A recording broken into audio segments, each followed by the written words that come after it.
Since 1993, Rotary Central has worked diligently each year to provide quality bus shelters to our community. A traveling convenience to our school children, the elderly, young people going to work, guest workers, and visitors using the public bus. We, Rotary Central, help you, our advertisers, make it happen. Your marketing dollar travels a far way. Positioning your message, your product, your services, your presence in over 83 bus shelters. Every dollar you spend, every advert you place helps to build another bus shelter, providing modest comfort for Cayman travelers. Reserve space now on the only billboard medium in the Cayman Islands. Email rotaryshelters@gmail.com. rotaryshelters@gmail.com. The Bus Shelters, a partner in community convenience. Another inspiration program by Rotary Central Cayman Islands. Radio Cayman's historical vignettes was brought to you by Rotary Central. For more than 110 years, Rotary members have used their passion, energy, and intelligence to take action on sustainable projects. Talk Today is brought to you by Subway, open 24 hours in Countryside, Anderson Square in Georgetown, and Centennial Towers in West Bay. And by the Ministry of District Administration, explore your history, explore your land, explore your sister islands. And Cayman Airways, call them on 949-2311 to book your nonstop flights to Los Angeles and Panama. And Doctors Hospital, peace of mind is important when life happens. Doctors Hospital, always there for you. Call 949-6066. But I do have some questions. There are more questions than answers. Cayman Islands' foremost listeners' participation program. Talk Today. What's on your mind, Cayman? If you're ready to talk, we are ready to listen. Discussing current events and local news, community spotlights, hot topics, listener stories, cultural and historical discussions, environmental issues, fun and lighthearted topics, guest interviews. Cayman, basically anything you want to talk about, we are ready to listen.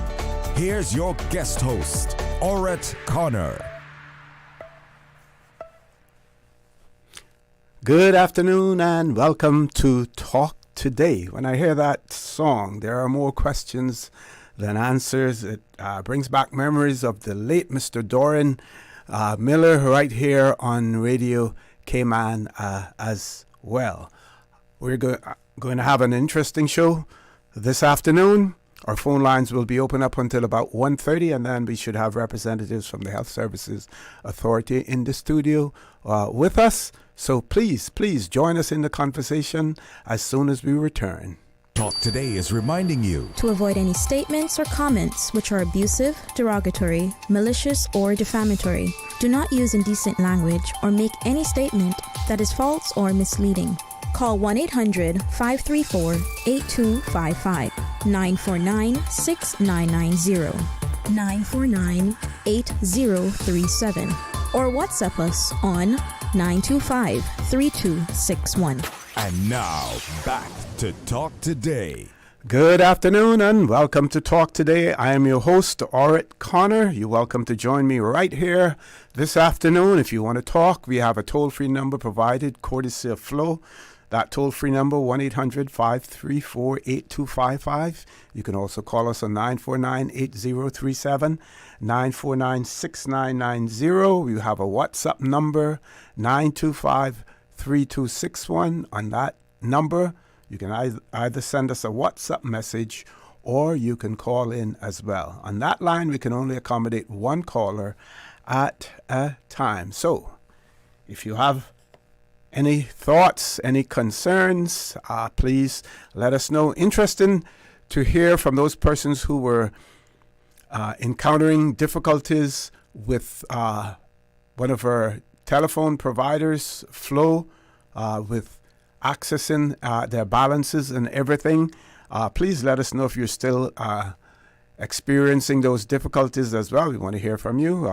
Of course, when they're difficult, we want to hear from you. But if they have been resolved as well, it is also good to know. Meanwhile, today being the 8th day of April, so we have about 22 more days to go before our elections here in the Cayman Islands, and we see that the elections office has announced that they have extended their opening hours for the month of April to better serve the public in the lead up to the upcoming general election. So effective immediately, the elections office will be open Monday to Friday from 9 in the morning until 6 in the evening.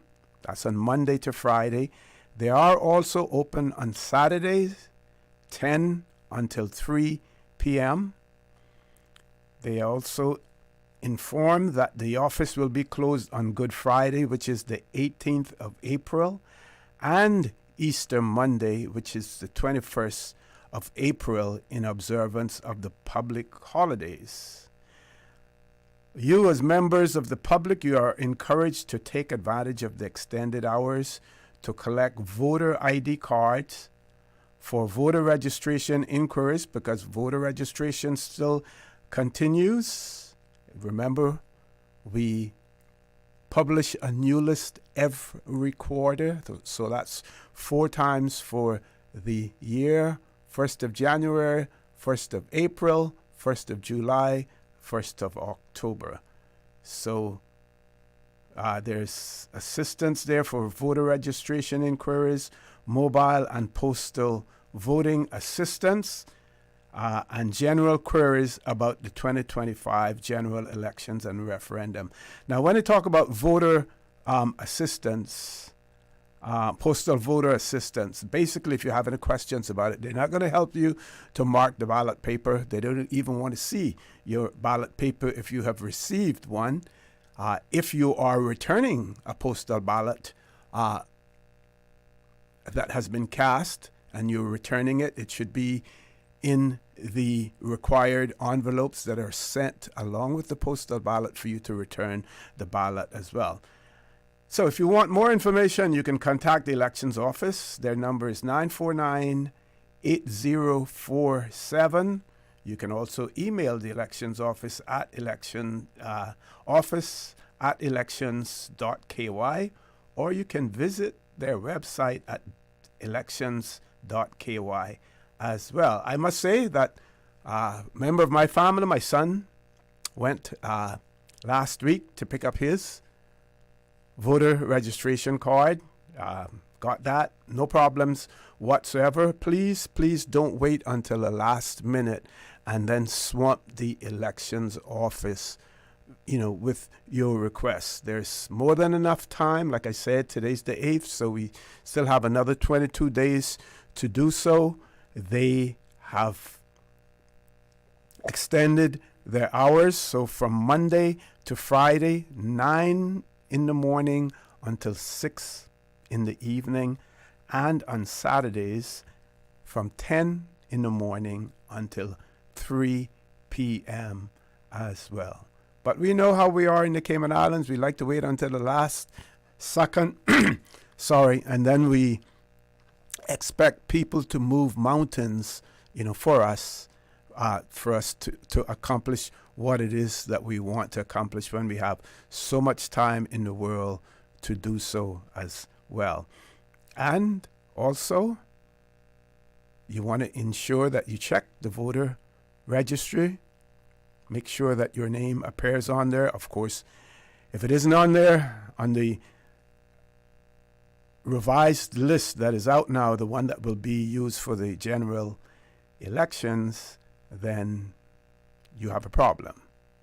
But at least it will give you time for the authorities, the election officials, to explain to you what may have occurred and what it is you need to do to correct any situation that may arise as well. So again, please take advantage of the opportunities. The elections office, they have bent over backwards to assist you. They have so much work that they have to do, but we know they're capable of doing so as well. This isn't their first rodeo, so they know how to get things done, but a lot really depends on you as well and your cooperation. with that, we're going to take a commercial break. When we return, let's look at the DG's 5K record breaking participation in that as well. And in interest of transparency, I have a connection with that, being a part of the Cayman Islands Scout Association. But we will share the good news with all of you about the record turnout for the DG's 5K as well. Don't change that dial. Please stay tuned. Talk Today will be back shortly. Did you know that Doctors Hospital provides urgent care services 24 hours a day, 7 days a week? And Doctors Hospital's urgent care physicians have access to the most advanced MRI and CT imaging in the Caribbean, providing reliable diagnostics when you need it most. When you need quality urgent care for an illness or injury, Doctors Hospital is here for you 24/7. Whether it's a migraine, chest or abdominal pain, shortness of breath, broken bones, or another urgent need, Doctors Hospital at the top of Walker's Road. Urgent care right now.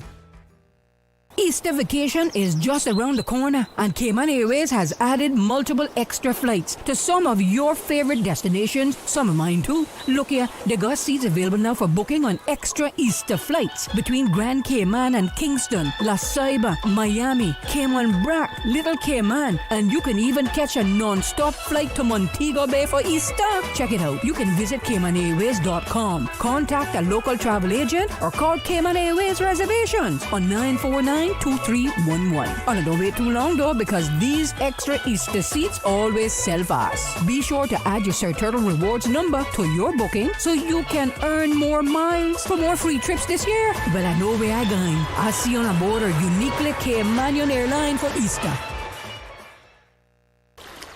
Wouldn't it have been grand if you had purchased land 30 years ago? It may not be 2020, but a perfect vision has never been more clear. Cayman Brac and Little Cayman, poised for growth with an eye on the future. Your land, your history, your future.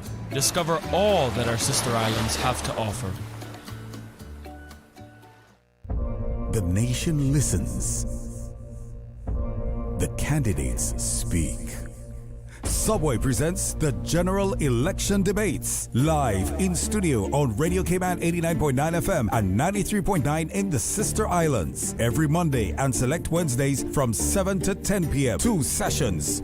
One powerful discussion. With Election Day fast approaching, hear what the candidates have to say on the cost of living, housing and development, economic growth, sustainability, education, transport, tourism, immigration, and more. Who has the vision? Who has the plan? Hear it all unfold live, unfiltered, and on the voice of the Cayman Islands. Radio Cayman, 89.9 FM and 93.9. Streaming live on Facebook and YouTube. Visit Radio Cayman's social media pages for debate details. Brought to you in part by Cayman Enterprise City. Also brought to you by Reflections, UCCI, and Yum. Radio Cayman's Talk Today.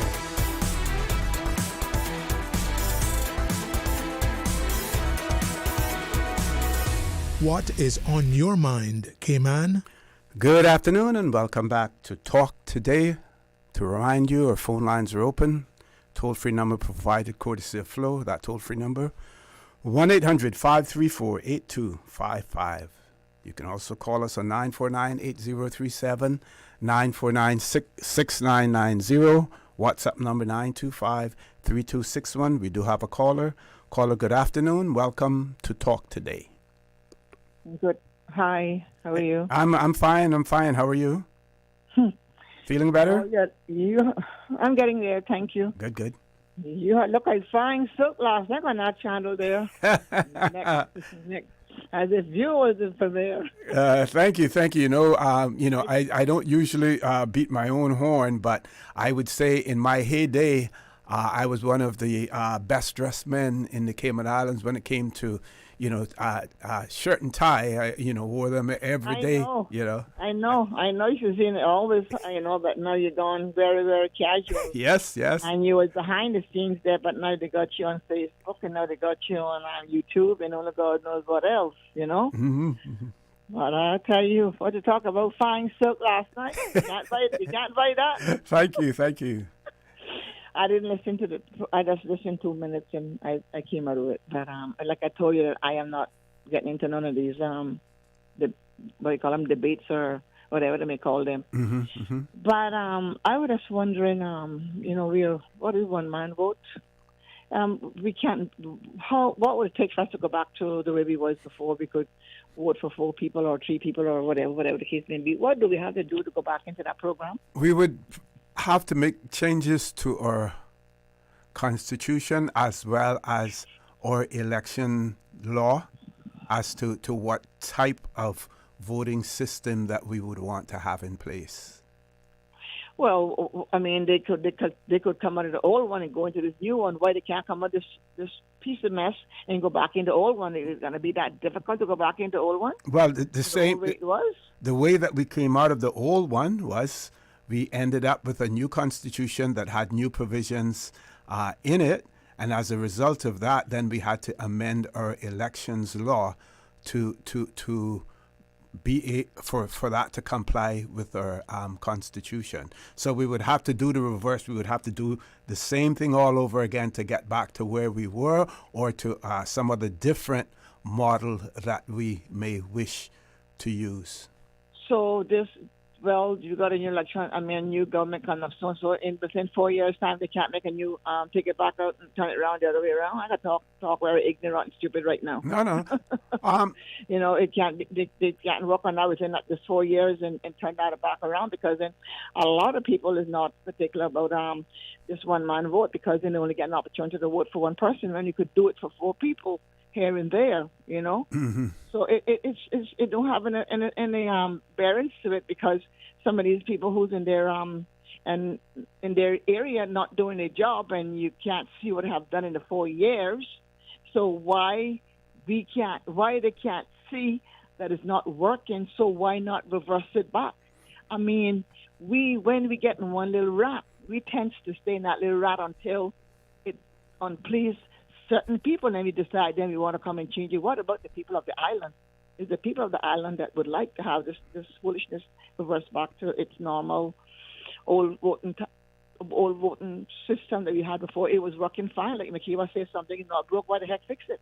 But we don't hear the people from East End or the people from North Side complaining about it, and no one has really answered my question as to whether or not it is fair for the people of East End to have one vote and the people of North Side to have one vote, and all of the other districts have multiple votes. Is that fair? From day one, that's how it has been. No, but whether or not it could be forever, but my question is it fair? Listen, it may. I'm not gonna say it's fair, and I'm not gonna say it's not fair. Okay. But we've been with the system for a while, and everybody has accepted it. So that I'm not into the politics now, so please don't. No. That's okay. Everybody's saying that they was pleased with the situation because, like I say, I'm not a politic person, so I just feel like we need to go back where we was, because where he was before, in regards to North Side and East End, everybody was accustomed to that. So that just should just go back and stay as it was. They was running that side of the island very well. Even now that it's more than one person can run, you still only end up with one person to win for the area. Still hogged out cat, But also I want to ask a stupid question. No question is stupid. No question is stupid. Don't ever think that. Is it okay to have a bus stop by an airport? Bus stop by when you say by an airport, by the terminal itself, or no on the street is, airports will be well secured and blah blah blah blah. Up at Sports Dock, they put all that fencing around because the city was told by the FAC or whatever, FFC, whatever from the U.S. that they had to fence that part that for security reasons. For security reasons. But yet there's a gate open there every day. You understand? And there's no cruise ships going there. But I thought by them requesting there to have a fencing up, it should be closed off until it's going to be used for cruise ships. But going back to the airport, do you think that there should be bus stops outside of the main of the airport, around the fencing of the airport, going east or going south or wherever the individual bus may be going? You think that there should be a bus stop by the airport? Anything wrong with that? If it is properly surveyed, means that there are cameras or something there to pick up any activity, I would imagine there should not be anything wrong with it, and I would imagine that the FAA, in their inspections and everything, if they saw that there was a problem with it, would have probably brought it to their attention. So the mere fact that it is still there means that it isn't of any significant concern or has any impact on the security of the area. Okay. Just checking for security reasons. Some places is very tight. If you breathe on the airport, they come and arrest you. And we just take that thing here for granted, And I know, yes, what is it today? It's Tuesday. I know, was it yesterday? You were talking about traffic the first Friday morning conversation. Yeah. To think about the way that the people is driving on our streets today, and how they're just coming upon you and just squeezing in and hitting you or putting the indicator on and coming and kissing your front end to get in with a slight warning. And then when you look again, they're turning off in the very next road that is coming, and then you got to clap your brakes. You're like, what the heck is this all about? Why couldn't you just stay behind me knowing you was going to turn into the very next left lane or the next right lane or whatever case, off the road, exiting off the road, not lane. Yep. Main lanes. And they're up there just going from lane to lane, that they're just gliding right across. And I don't know what these newcomers are saying in regards to our streets and the driving and the policing and the ticketing and all of that kind of stuff. I don't know who's out there. Like I said, I don't be following up. I don't know who's out there going to bring this to their plate and say this has to change for better. It can't get no worse. Because what they're doing now, see, when you're not driving fast enough for them, they're going to get up on your back end. And they're going to blow you and flash you to go faster. And I say, not today, Bobo. I know it's not me. You trying to go faster. If you want me to go no faster, you better overtake me, because I ain't going no faster than I am going right now. I'm driving to my own leisure. So if you want to go out there and do something stupid, you could do it on your own bet. Don't come telling me that I must move with your horn or your light flashing. And then when you cross, then you want to show me your finger or say too bad words through your window with the glass up and all that kind of bull crap that's got to go on here this island. Yeah. But anyhow. Before you go, one of the questions that I asked yesterday was, when you're a passenger in a car or in a vehicle, what is the worst habit or what makes you more nervous than anything else that driver may do? And I pointed out that I am very uncomfortable driving with anyone who does not keep their distance between themselves and the vehicle that is in front of them. And especially younger people, they feel that, I can react so quickly. And all it takes is 1 second for you to take your eyes off the road for something to happen. So I am extremely uncomfortable, and I voice my opinion to people that I'm driving with when they're driving too close. Sometimes we get into heated arguments, about it as well. But that makes me extremely uncomfortable. I know you usually do most of the driving, but if you're a passenger in a car, what makes you more uncomfortable? Yes, or when, most. If I'm in another car with someone, can I do 95% of my own driving? I'm very edgy. I'm very uncomfortable, and trying not to tell the driver, "Hey, you're too close up." And I don't know if I could sometimes show a body language, or take a side, or like put your hand on the chin, or like, or say like Oh my God! You know, and hoping that they will catch the drift. Yes. You know, but believe me, my biggest fear too is when I am driving myself personally, and the craziness of going on the street. It just puts you in a panic attack and a nervous system to say, well, oh my God, you know, here I am, left home to go to my job with a good frame of mind, to go there and do my job, go back home safely. And this is what I'm backing up so early in the morning. So it really puts a jit on you before you can even get halfway to your job, you know? And then you rest your days practically spoiled, and you go into the office, then you bring out all your frustration on your co-workers and all that kind of stuff. So thank God I don't have anyone to pull mine out on, you know? Yep. But it's crazy out here. It's crazy. It's the devil. But you know what? People, when you vote, nobody knows who you vote for. So go out there, do your best, and stop saying that we want to pick the best of the best. Because we don't know who the best of the best. Just go with how your heart feels, not because you like or you know the individual. You just go what your heart tells you. If your heart tell you to do it for John, Dick, or Harry, well, you do it. But don't go out there busting your brains or watching these debates and making you get confused and agitated. Don't accept it. Relax and leave it alone. Mm-hmm. Follow your heart. Follow your heart. Mm-hmm. And I go for you too, Mr. Moderator. And yes. Later, but greater. Thank you very much. Bye-bye. Good. Okay. Folks, we're going to take a commercial break. Please stay tuned. Talk today. We'll be back shortly. Stay cyber secure with Cayman National. Protect your computers and mobile devices with security software to defend against cyber attacks through viruses, malware, and other online threats. Be aware of unsecure Wi-Fi connections when in public. If you need to access your online banking or sensitive information on your mobile devices, try disabling the Wi-Fi and switching to data from your mobile network. If you suspect a fraud attempt, please contact our customer support team at 949-8300. Subway and Oreo has changed the dessert game. Introducing the Oreo footlong cookie, a full 12 inches of chocolatey, creamy goodness. It's big, it's bold, and it's here for a limited time. Perfect for sharing or not. We won't judge.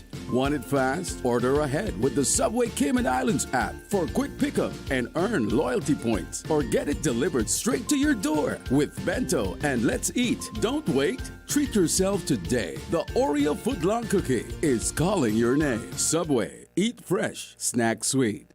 Accidents and illnesses can strike without warning.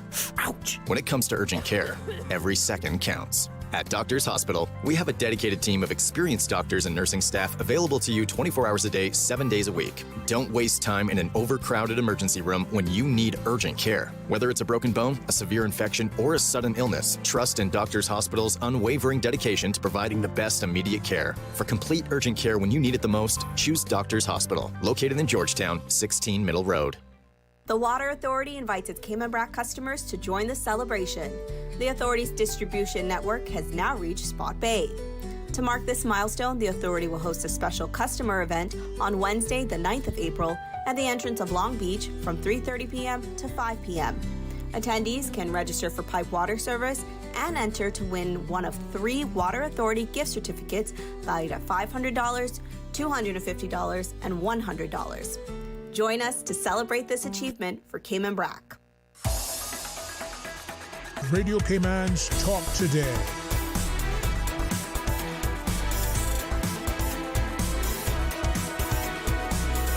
What is on your mind, Cayman? Good afternoon and welcome to Talk Today. I believe we have a few callers on hold. One caller. Let's go to the phone lines. Caller, good afternoon. Welcome to Talk Today. Good afternoon to you, Mr. O.C. Good afternoon, sir. Good to hear your voice. How are you? That's fine, thank you. Good. You never seem to have much time when I get on the phone, but I understand. Well, let's see how much time we can give you now. We have about 12 minutes, and if we get no other call coming in, I can keep you on there until we reach 1 o'clock news. How about that? That's fine with me. Thank you. a couple of things that sort of bothers me about elections. A lot I would like to say, but I'm limited in what I can say. One of the first things is this: with the referendum, I'm unhappy with the issue of it being non-binding, because in actual fact, I don't see any point in having a referendum if it's non-binding. You're going to the people to ask for their input when you're elected already to make decisions for them. But you're going to go to them to ask them for their input, but it's non-binding, that you don't have to really put that into effect, so to speak. That bothers me greatly. The other thing is, there's something else I'm going to say, but I heard it yesterday, so I best say it now, and I agree with it.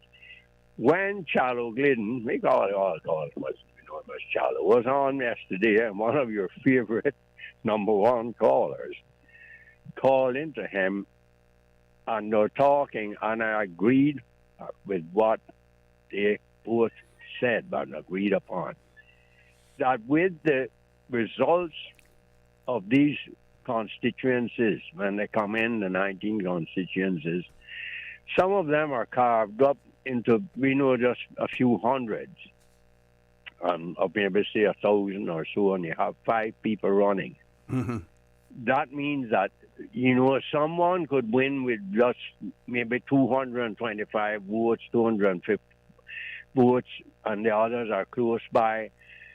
And then there's another person winning in the other constituency from the same district, what used to be a whole district, with 500 votes or so. The point I'm making is this. I don't think it should be first past the post. Okay. I think you should get a majority of the votes, like 55%. Mm-hmm. Or not. If not, then there should be a runoff, as they were saying.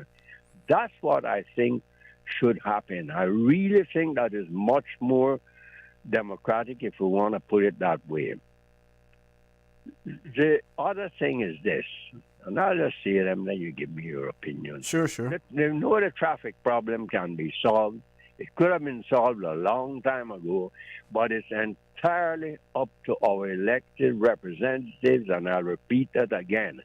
The fault lies in their hands over the years, what they've allowed and everyone to be able to import a car. That is one of the major problems. Wrong system of taxation. I won't go into that now. Isn't gambling illegal in Cayman? Yeah, I think it is, yes. Okay. I'm going to say this. Raffling a raffle ticket, buying a raffle ticket, you're gambling. There's no other way to put it. It's gambling. If you tell me that you're going to give it to a charity, that's fine, and I give to those charities all the while. I even buy those raffle tickets myself. But it's gambling. If I steal a 10-pound bag of sugar and give it away to poor people who need some sugar, and if I steal a 10-pound bag of sugar and keep it for myself, I have still broken the law. I have stolen. Mm-hmm. I have stolen. Am I not right with that? Yeah, you're right. But isn't that putting it in its simplest form? Because you have stolen, yes, but if you go to court and you plead in mitigation, or if you have a good lawyer and say, well, the reason why I stole was because of X, Y, Z. There's another dimension than just the mere fact that if you have taken it without permission, it is stealing. But it goes a little bit beyond that. It's not as simple as that. Yes, sir. I understand what you're saying quite well. Mm-hmm. I'm able to comprehend that, though I am numbered amongst the half idiots. The point I'm making is this. If we are going to put as one of the questions on the referendum, we should have a lottery, a national lottery, then you're saying we should have a method of gambling. But then if you're still breaking the law and you have to go to court to say, well, why I bought the raffle ticket or bought a lottery ticket, this is what I'm saying. Why not, before we do this, pass a law that legalizes gambling? I'm just going to say this, and then you can tell me what. Sure. Go. No, you go ahead. Right.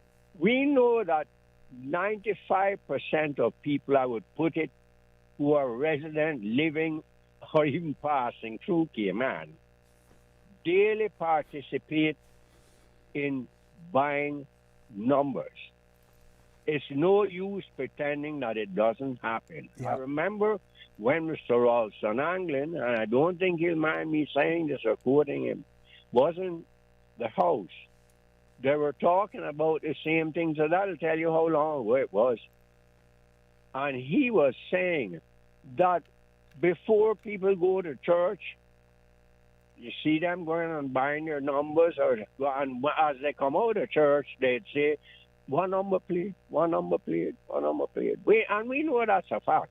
Anyhow, but now it's much more, because you've got like 6 numbers a day with the Jamaican thing and so forth. People were asking what was in the spot for a spot, was it the special pot and so forth.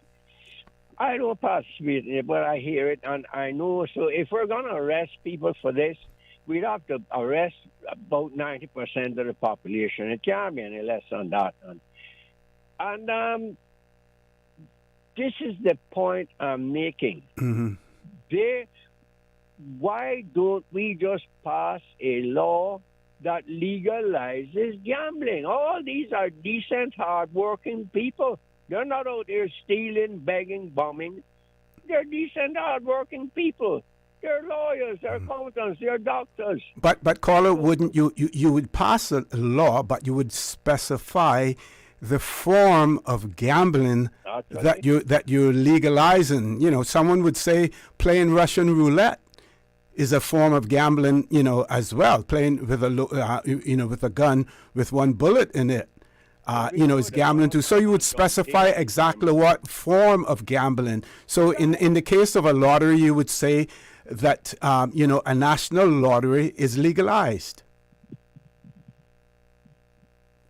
Are you there, caller? Yes. In other words, a half-pregnant woman is acceptable, or the usual political answer. We can say yes and no at the same time and convince people to believe it. That is believable. The signs of a good politician, able to say yes and no and have people believe it. Right now, as the law is,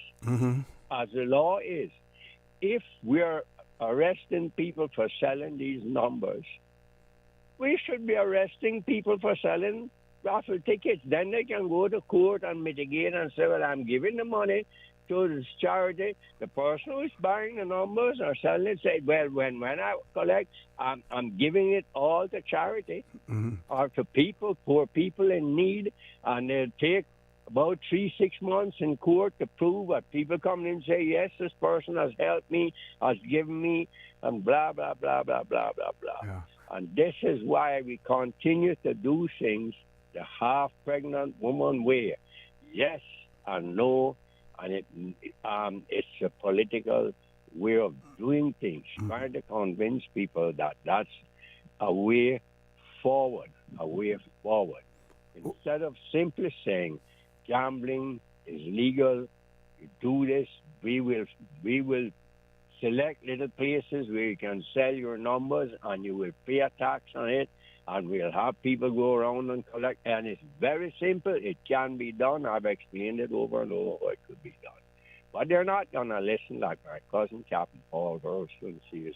They're not going to listen to some simple Caymanian, how it can be done. But it can be done properly.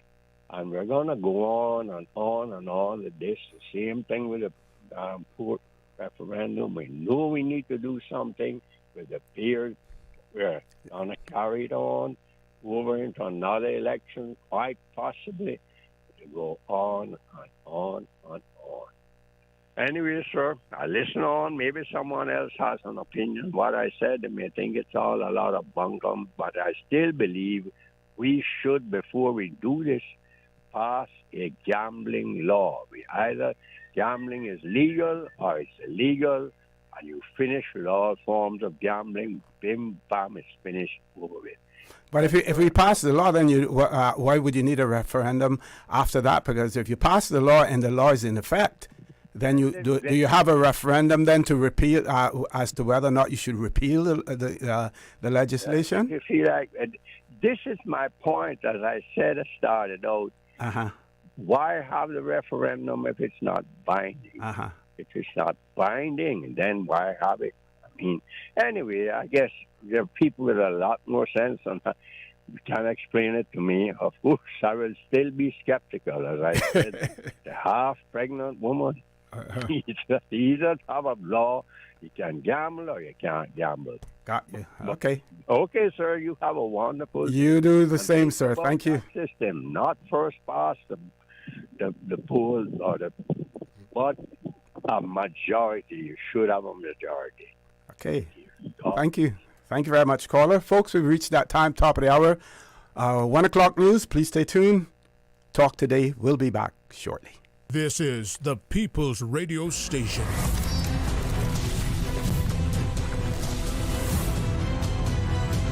Radio Cayman in the Cayman Islands. From Radio Cayman's newsroom, this is Headlines. Local, regional, international news. The Headline News is brought to you by Kirk Market and Health Services Authority. With a look at your latest headlines, I'm Jevi Ebanks. Dorian Hunter is set to be sentenced today in the Grand Court for dishonesty charges stemming from 2022. He's set for sentencing before head of the Criminal Division, Justice Cheryl Richards KC, at 2 p.m. in the main court building. In regional news, Delta Airlines will launch a daily non-stop flight from Atlanta to Grenada starting the 20th of December, strengthening tourism and business links.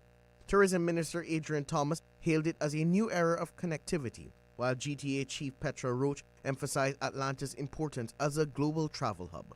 Delta's Paul Baldoni confirmed that it will be the only direct U.S. service to Grenada. The route will operate a Boeing 737-800 from March the 9th, 2026. In Guyana, the Deputy Mayor of Linden, Dominic Blair, has demanded a transparent investigation into the police shooting of Ronaldo Peters, who was fatally shot while fleeing arrest on Monday. Police said Peters was wanted alleged for rape, was shot in the abdomen during a struggle with a sergeant. The officer is under close arrest and the case is under investigation. Opposition parties have condemned the incident, calling for accountability and reform in law enforcement. Blair urged authorities to act swiftly to ensure justice and to prevent future tragedies. That is your latest headlines. I'm Jevi Ebanks. Radio Cayman. More news available at www.radiocayman.gov.ky. Check out our social media pages: Facebook, YouTube, X, formerly Twitter, Radio Cayman Headline News.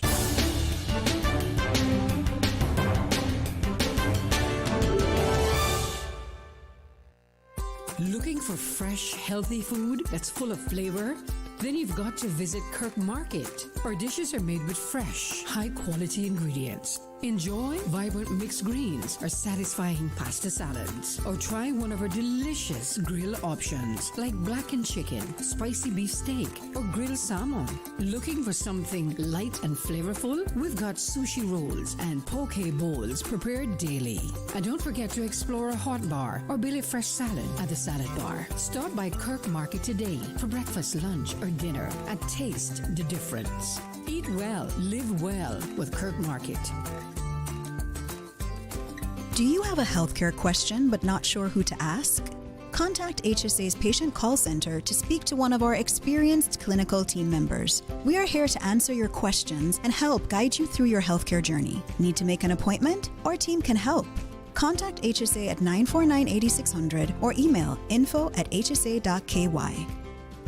At HSA, we are committed to caring for you. Radio Cayman is pleased to feature this special Sister Islands historical vignette brought to you by the Ministry of District Administration and Lands. Explore your history, explore your land, explore your Sister Islands. Holroy Eric Lorenzo Walton was born on August 13, 1936 in Bogisan, Cayman Brac, contributing significantly to the culture and heritage of Cayman Brac and Little Cayman. Holroy, affectionately known as Roy, was a gifted and artistic seaman whose natural talents emerged at a young age.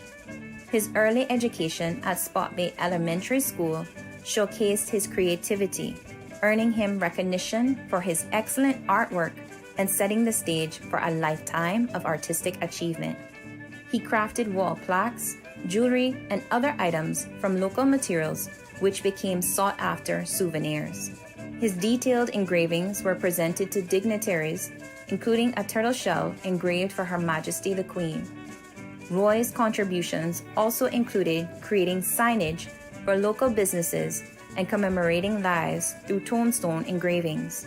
His commitment to preserving and celebrating Caymanian heritage was evident in his work and community involvement. Radio Cayman is pleased to feature this special Sister Islands historical vignette brought to you by the Ministry of District Administration and Lands. Explore your history, explore your land, explore your Sister Islands.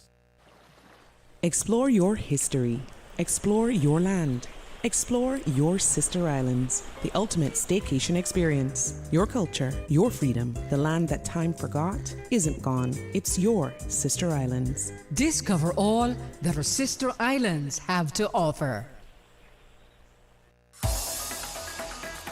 Radio Cayman's Talk Today.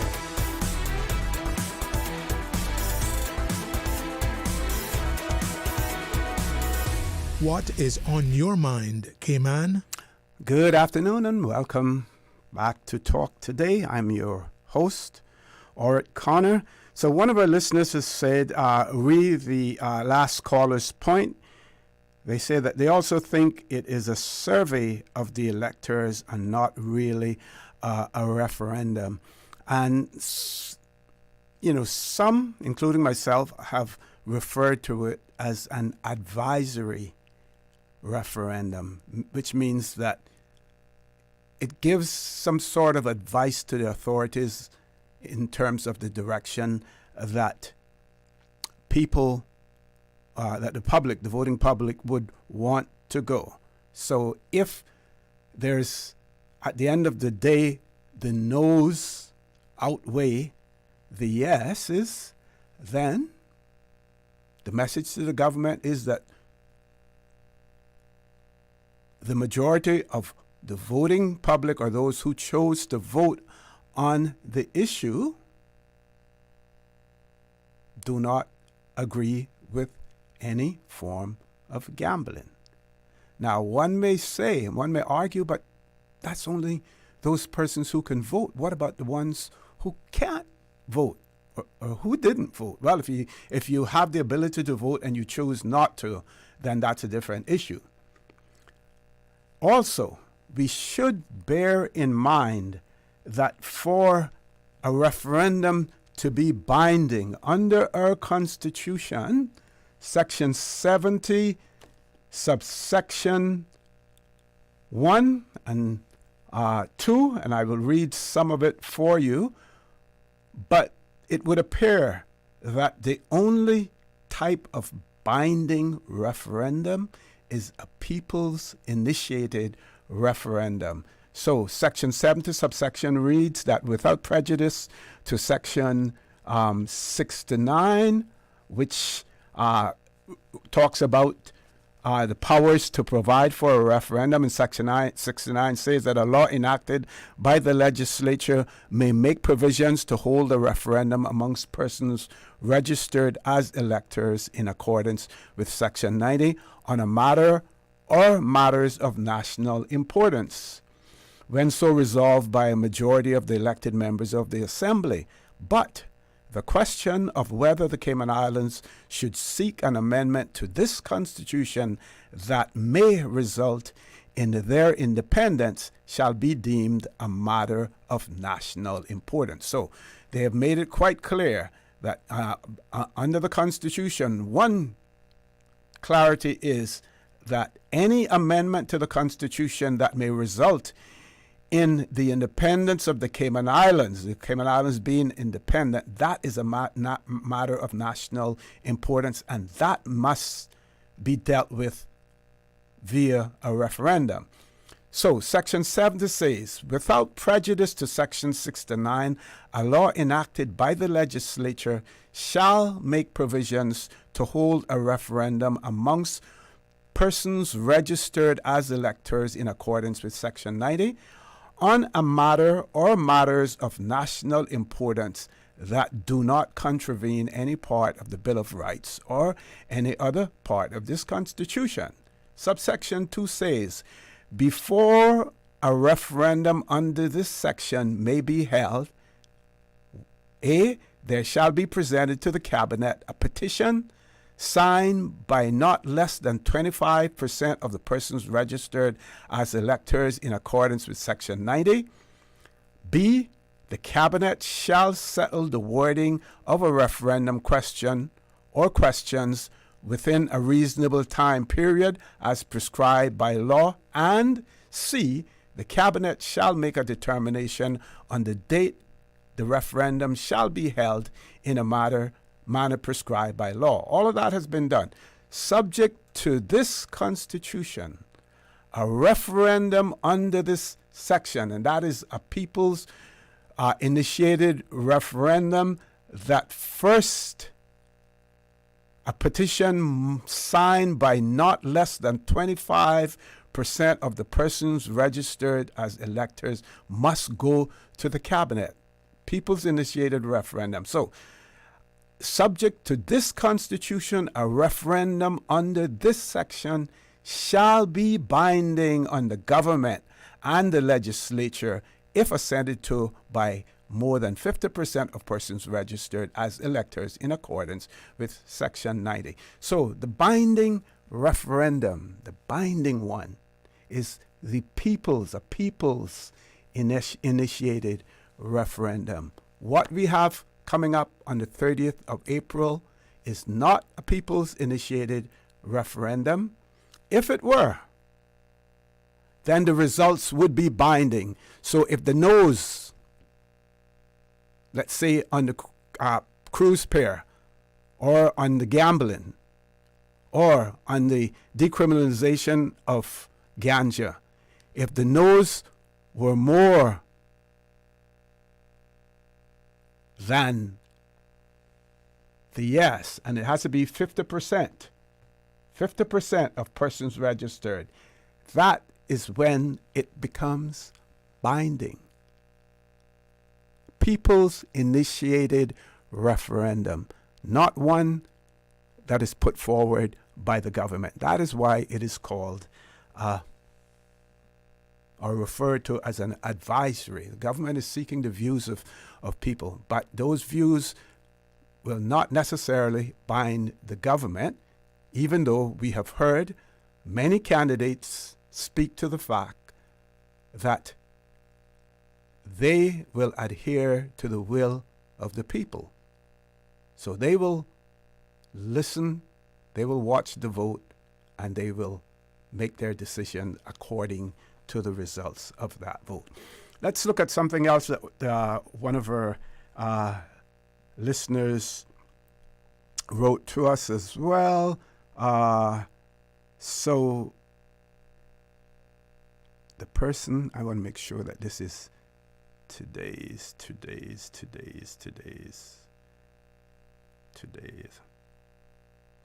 Person says, what is the population of East End and the North Side? Is each of their populations large enough to have more than one representative, or are we looking at the size of the landmass? No, we're not really looking at the size of the landmass per se. When the Electoral Boundary Commission is given a mandate, they are told specifically the things that they should look at, and it has to do with the size of the population and trying to get equal numbers, within each constituency.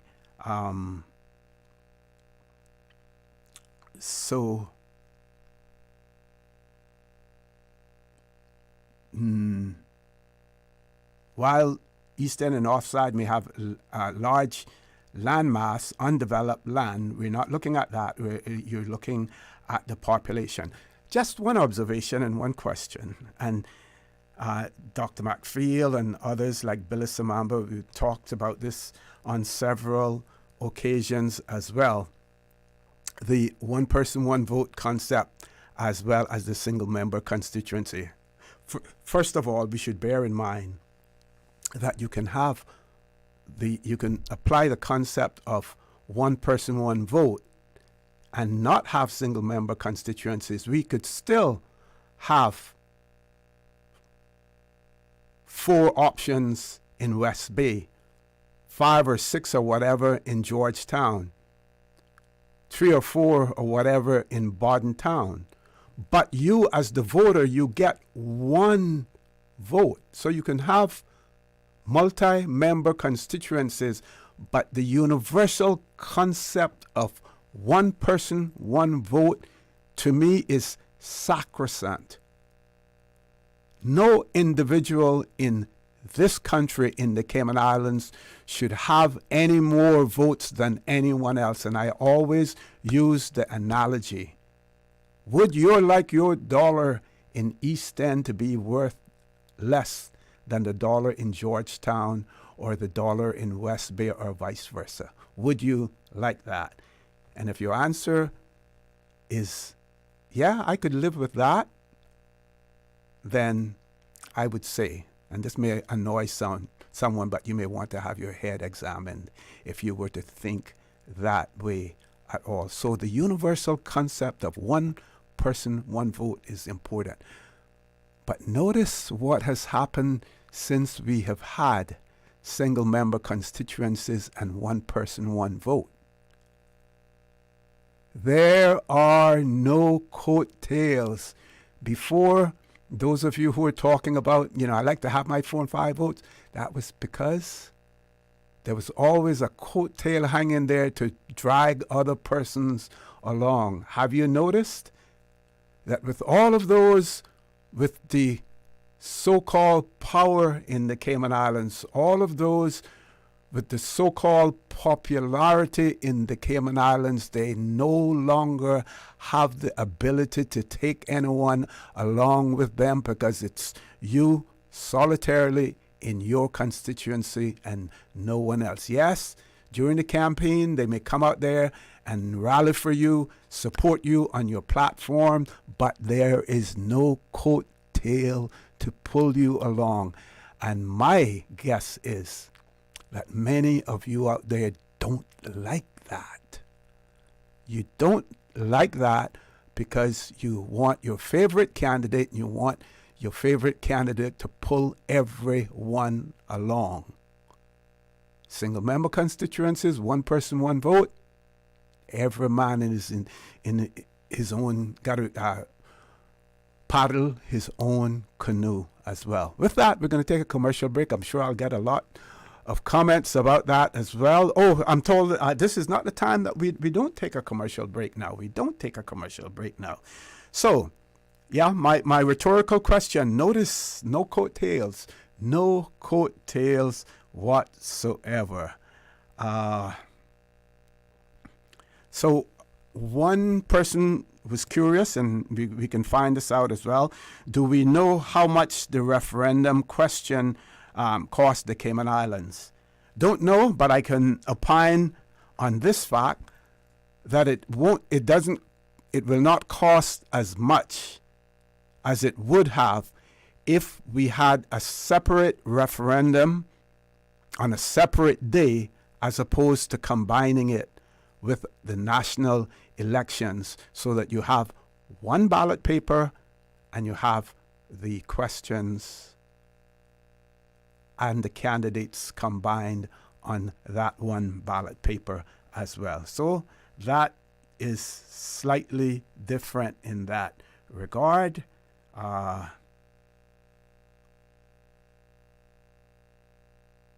So this person said exactly, Mr. OC, you hit the nail on the head. Coattails have been cut. That is right. That is right. No more coattails. You know, when you had 4 or 5 votes in Georgetown, 4 votes in West Bay, you had the groups that ran together, and you had one person heading the ticket, and then it would say, okay, vote for these other ones as well. That concept is no longer there. One person, one vote. One person, one vote. The issue of single-member constituencies, if you want to go to something else, that may be fine. But the concept, the universal concept of one person, one vote, equality, one person, one vote is sacrosanct. And I repeat, no individual in the Cayman Islands should have more votes than anyone else.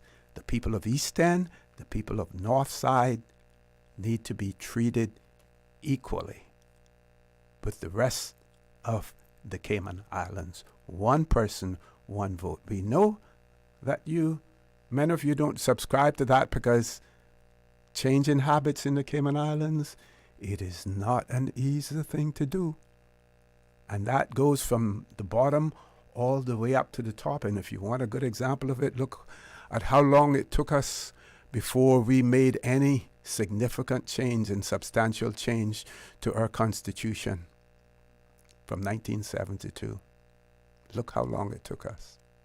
Because here in the Cayman Islands, we don't like the idea of change.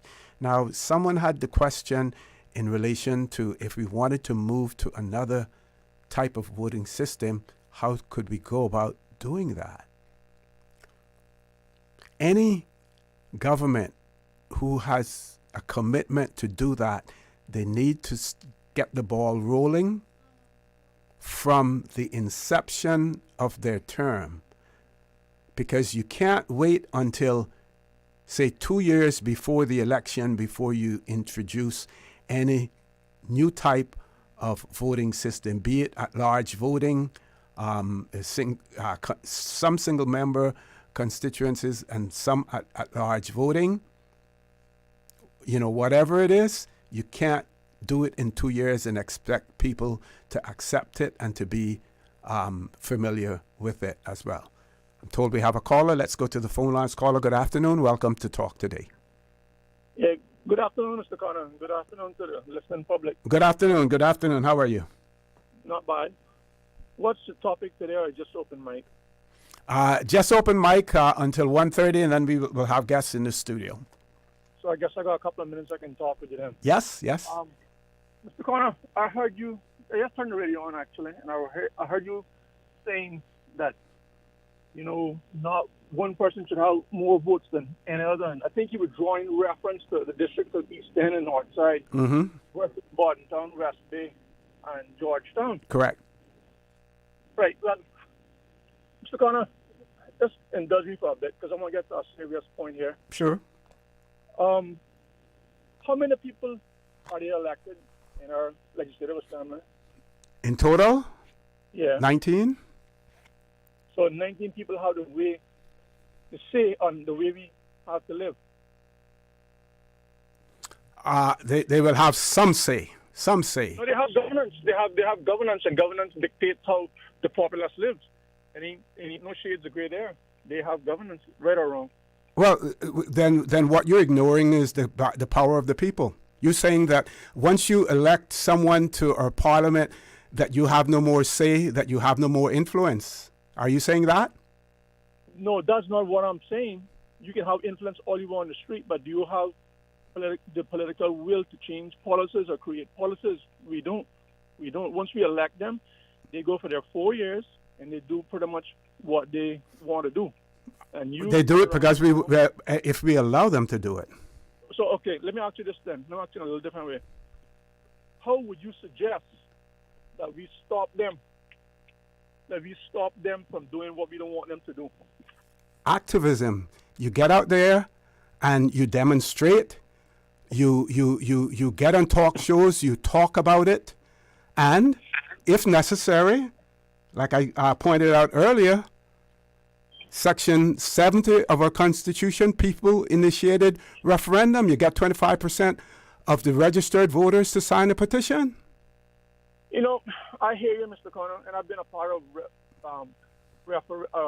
petitions, demonstrations, and all sort of stuff, right? Mm-hmm. It doesn't make any change. You have a voice out there, and a lot of people hear it sometimes, and they like it. A lot of people condemn you, and whatever. That don't really affect me that much like that. Okay. But okay. my point is this, right? It would be more fair to you, I, and everybody in the Cayman Islands who vote, who live here, irrespective of where you originated from, or you have become a Cayman Islands citizen, Mm-hmm. so you have voting rights. It would be more fair and equitable and more balanced if each of us, if the voting system is changed completely, meaning each person has 19 votes, because there's 19 people who dictate policies, who create policies, and dictate the way we live in the Cayman Islands. We can throw a lot of false hope and promises there, and we're gonna pressure them with demonstrations and referendums. You know how expensive a referendum is? So every time we want something major change, then we gotta go to a referendum. I don't think we can afford that, and I think we're gonna go for that. Cayman people will speak a lot on the trees, in houses, garages, as you so well know. But when it comes to rubber on the road, boots on the ground, feet in the street, you see a few. I remember so clearly they giving away the West Bay Road alone. Mm-hmm. At our greatest demonstration, there was only 319 people there. Over 4,010 people signed a petition, and the petition went directly into the garbage. So what's the good of a petition? You see? So what I'm saying in a nutshell, we need to change the way we think to have the outcome that we desire. We need to change the way we think and act on the outcome that we would like to have. I heard you made reference to the coattail effect. The coattail effect, irrespective of single-member constituencies, is still very much in effect. You really think so? You really think so? I don't think so. I know so. I know certain Georgetown politicians, senior politicians who have retired now, they could wave their hand like a wand and go in certain areas in Georgetown. Yeah, but remember now what the coattail effect is about. It's about you bringing, you as a candidate, bringing others along with you based on your popularity, on your vote, not someone who's not on the ballot. No, and this person was on the ballot, but this person is the capo of Georgetown. Okay, got you. In present day. Mm-hmm. I'm just being respectful and calling no names, but people who hear me know exactly who and what I'm talking about. Mm-hmm. But this individual had so much power that he could get in on noons, and people of that weren't really desired to go in. Not that they were bad people, Mm-hmm. people who weren't desired to be legislators and politicians, but because of the power and the coattail effect from this individual, he had so much. He was like the Godfather. The Godfather. All right. Okay. So what I'm saying is this: when we have political parties and we have major figures in our political system, and there's about 4 of them that do exist here in the Cayman Islands. I don't know call any names of any of them, but there are 4 of them who exist here in the Cayman Islands. When they speak, a certain demographic listens, and a certain coattail effect goes on. We can change it up. We can paint the monkey blue, put green lipstick on it. We can call it whatever we want, but it's still a monkey. It's still a monkey. So I said all of that to say this. When we have parties, irrespective of people being in single-member constituencies, and we have political parties, of which we have 3 right now, Mm-hmm. right? And I do agree with the party system. I used to be very, very strong about independence, but I've come to realize that independence just can't cut it in the Cayman Islands. So when we have parties and we say, bring my team, like the PPM has rebuilt themselves, for example, now, and they're saying, bring my team, what is that doing? That is carrying out the coattail effect. Yeah, but they're not on the same ballot paper. They're not on the same. same influence. They have the same influence. Okay, I guess I'm sticking to the definition of what coattail of politics is. But go ahead. Yeah, sorry. Yeah, so they have the same influence. So until you see the single member constituencies, here's really what's happening. If you follow this very closely, we are now seeding and developing a foundation for garrison politics, because if just say West Bay North versus West Bay West, a street divides them, so the communities all know each other. It's all one big neighborhood. Just giving you that as a reference, right? And each side wants a park. Is that really necessary? But no, they're gonna say no. We want equality because West Bay North got one, so West Bay West must have one.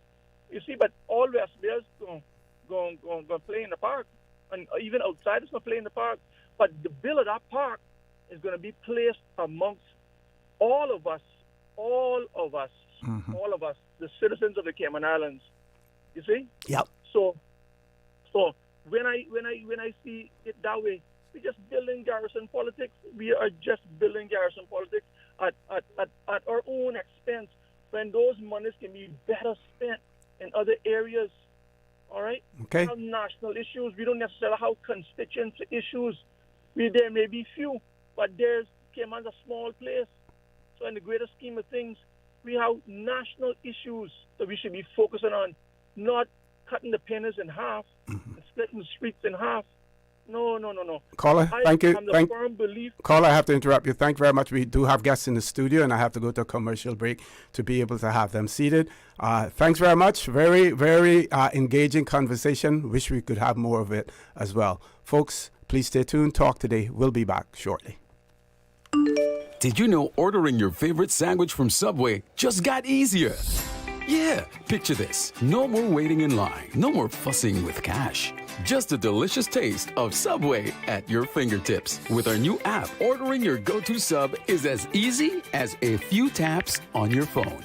Plus, receive exclusive deals and earn loyalty points with every purchase made on the app. Download the new Subway app today and get ready to ditch the lines and drive straight into your flavor. Visit the App Store or Google Play Store on your mobile phone and search for Subway Cayman Islands. Subway. Eat fresh. Easter vacation is just around the corner, and Cayman Airways has added multiple extra flights to some of your favorite destinations, some of mine too. Look here, they got seats available now for booking on extra Easter flights between Grand Cayman and Kingston, La Ceiba, Miami, Cayman Brac, Little Cayman, and you can even catch a non-stop flight to Montego Bay for Easter. Check it out. You can visit CaymanAirways.com, contact a local travel agent, or call Cayman Airways Reservations on 949-2311. And don't wait too long though, because these extra Easter seats always sell fast. Be sure to add your Sir Turtle Rewards number to your booking so you can earn more miles for more free trips this year. But I know where I'm going. I'll see you on board our uniquely Caymanian airline for Easter. Did you know that Doctors Hospital provides urgent care services 24 hours a day, 7 days a week? And Doctors Hospital's urgent care physicians have access to the most advanced MRI and CT imaging in the Caribbean, providing reliable diagnostics when you need it most. When you need quality urgent care for an illness or injury, Doctors Hospital is here for you 24/7. Whether it's a migraine, chest or abdominal pain, shortness of breath, broken bones, or another urgent need, Doctors Hospital at the top of Walker's Road. Urgent care right now. Stay cyber secure with Cayman National. Here are a few tips that will benefit you. Ensure to log out completely when you finish any online banking activities. Be aware of phishing attempts and only click links from trusted sources that are sent from your device through emails and messages. Remember, Cayman National will never ask you for your credentials. If you suspect a fraud attempt or that your account has been compromised, please immediately contact our customer support team at 949-8300. Your voice matters. Your vote counts. If you or someone you know may have difficulty getting to your designated polling locations on general election and referendum day on the 30th of April, you should apply for mobile voting. You don't have to miss your chance to vote. If you're in the hospital, a rest home, or are unable to leave your home, If you have a physical disability that makes it difficult to vote in person, or if you will be working on general election and referendum day and will be unable to get to the polls. Apply for mobile voting. The deadline to apply is the 17th of April. Visit elections.ky or call 949-8047 for more information and assistance. Your vote matters, and the Elections Office wants to make sure it's heard.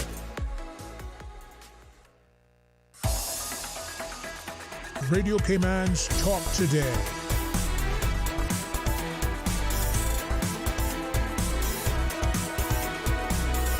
What is on your mind, Cayman? Good afternoon and welcome back to Talk Today. I have a guest in the studio. We're going to be talking about the role of respiratory therapy at the Health Services Authority. Once the discussion starts, if you have any questions or comments in relation to the subject, I'm going to invite you to send in your questions to our WhatsApp number 925-3261. And if we do open the phone lines to questions, I will let you know. But meanwhile, any questions in relation to respiratory therapy, please send your questions in to our WhatsApp number 925-3261. So it is my pleasure to have in the studio with me Miss Kimberley Daniel, not Daniels, no S, Kimberley Daniel, who is the respiratory therapist at the Health Services Authority. So Ms. Daniel, I'm going to ask you, say good afternoon to you, welcome to Talk Today, and ask you to introduce yourself to our listening and to our viewing audience. Thank you. Good afternoon, OC, and good afternoon, Cayman. My name is Kimberly Daniel, as you said, and I work at the Health Services Authority, and I am a registered respiratory therapist. I've been working there for about 4 years, and I am indeed loving it. Okay. Tell us about respiratory therapy, what it is all about. So when I came in and introduced myself, you would have asked if I'm a nurse. So respiratory therapy, we're not nurses. It's a specialized field. We're allied medical professionals. We do work with doctors and we work with nurses as well. But our focus is on lungs, lung health, diagnostic tests, different therapies that are particularly focused on pulmonary and cardiopulmonary diseases. So it's an allied medical profession. We're registered with the council here, the Council for Allied Medical Professionals, and we're licensed to practice through them. Okay.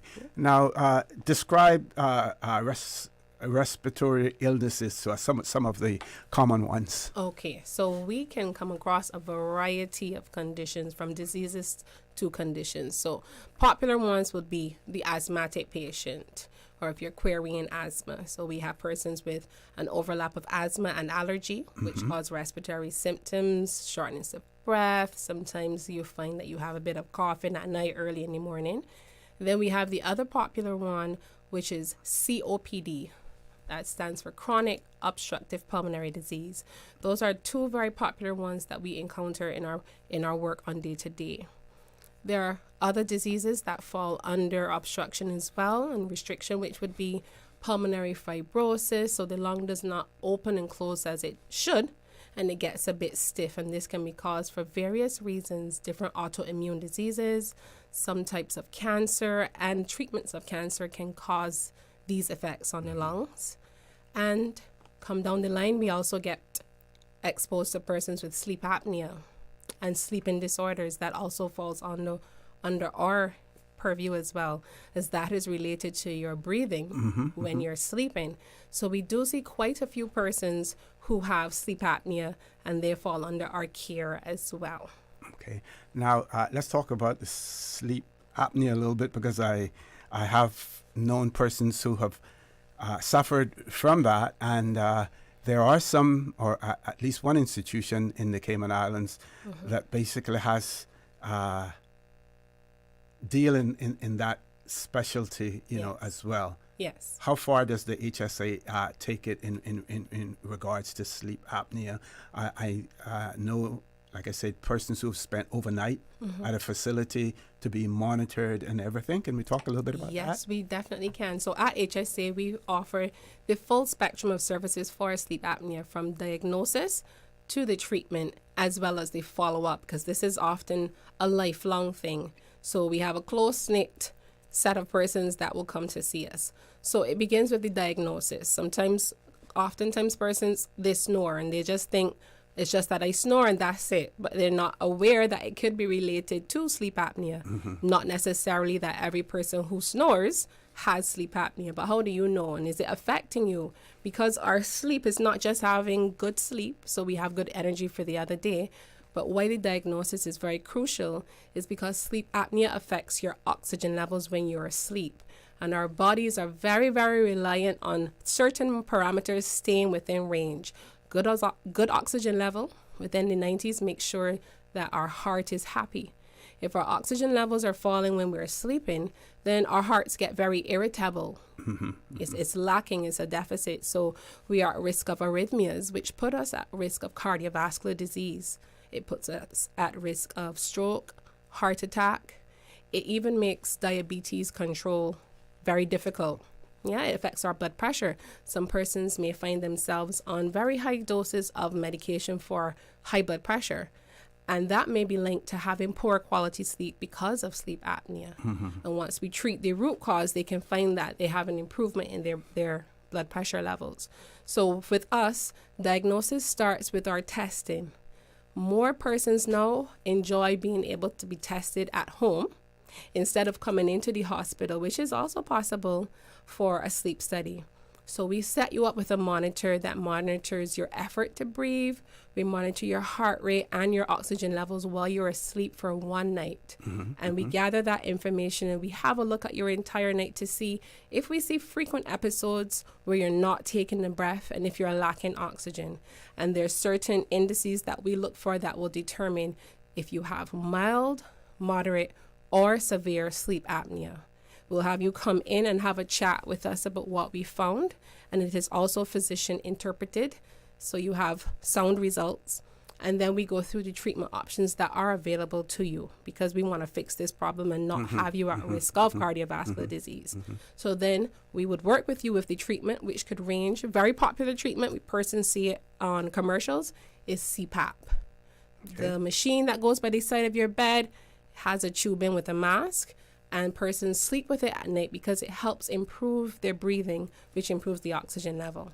So it is a curable condition. I would say it's a manageable condition. Okay. It's a manageable. When it's curable is when it is linked to, for example, an ears, nose, and throat issue. So maybe a person may have large tonsils, adenoids, thyroids, something that is compressing or occluding your airway, that your ENT specialist or your physician, your internist may be able to treat with medication or surgically remove, and then the problem does go away. In that sense, sleep apnea then is curable. Otherwise, oftentimes it tends to be manageable. Before we go to our first commercial break, you used the term allied medicine. Can you explain to? I keep hearing that, but I'm not sure what it is, and it may be helpful to our listening and viewing audience as well. Sure, no problem. So allied medicine, I mean, growing up in the Caribbean, we know about the doctors and we know about the nurses. We don't know about many other professions, but there are a list of allied. So we work along with the mainstream medical professionals. You can have physiotherapists, occupational therapists, you have cardiac technicians, you have radiology technicians. There's so many, and if there are school leavers out there that are listening, it's good to get exposed to what else in healthcare that's out there for you and what you can bring back to Cayman and offer that service. And respiratory therapy is one of them. It is a course provided in North America. That's where it's popular, and that's where I would have trained. You go, you get your training, you come back. But it is not straight mainstream. You're a doctor, you're a nurse, but you work along with those mainstream professions to provide care in our specialty, which is the lungs. And how long is that training for? How long? It varies. And do you have to have any medical background or additional training to go along with it? If you have a medical background, that can shorten your time. You can go down to about 2 years. Most programs will be 4 years because most programs now are bachelors. And there are a few courses that go to the master's level. Mine was a master's level program because I already had a science background, and that would have been a 2-year program. So you can vary between 2 years to 4 years in training. And it is mixed between classroom exposure as well as clinical exposure in hospitals that give you great exposure to apply what you're learning in the classroom. Okay. And how long has this program now been in place at the Health Services Authority? This is about, I'd say about 18, almost 20 years that we have been there. It's a very small department. There are 2 of us. We have space for a third. Okay. It started with just one person. Just one person started the department, and she would have been there about 18 years ago.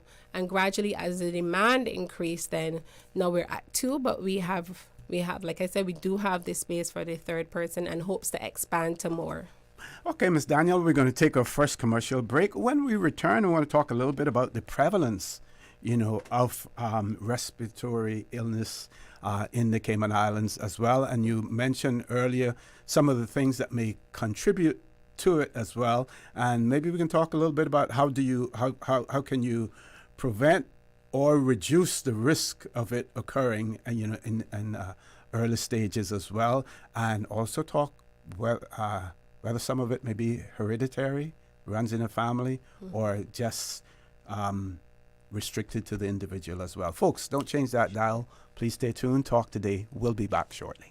Easter vacation is just around the corner, and Cayman Airways has added multiple extra flights to some of your favorite destinations, some of mine too. Look here, they got seats available now for booking on extra Easter flights between Grand Cayman and Kingston, La Ceiba, Miami, Cayman Brac, Little Cayman, and you can even catch a non-stop flight to Montego Bay for Easter. Check it out. You can visit CaymanAirways.com, contact a local travel agent, or call Cayman Airways Reservations on 949-2311. And don't wait too long though, because these extra Easter seats always sell fast. Be sure to add your Sir Turtle Rewards number to your booking so you can earn more miles for more free trips this year. Well, I know where I'm going. I'll see you on board a uniquely Caymanian airline for Easter.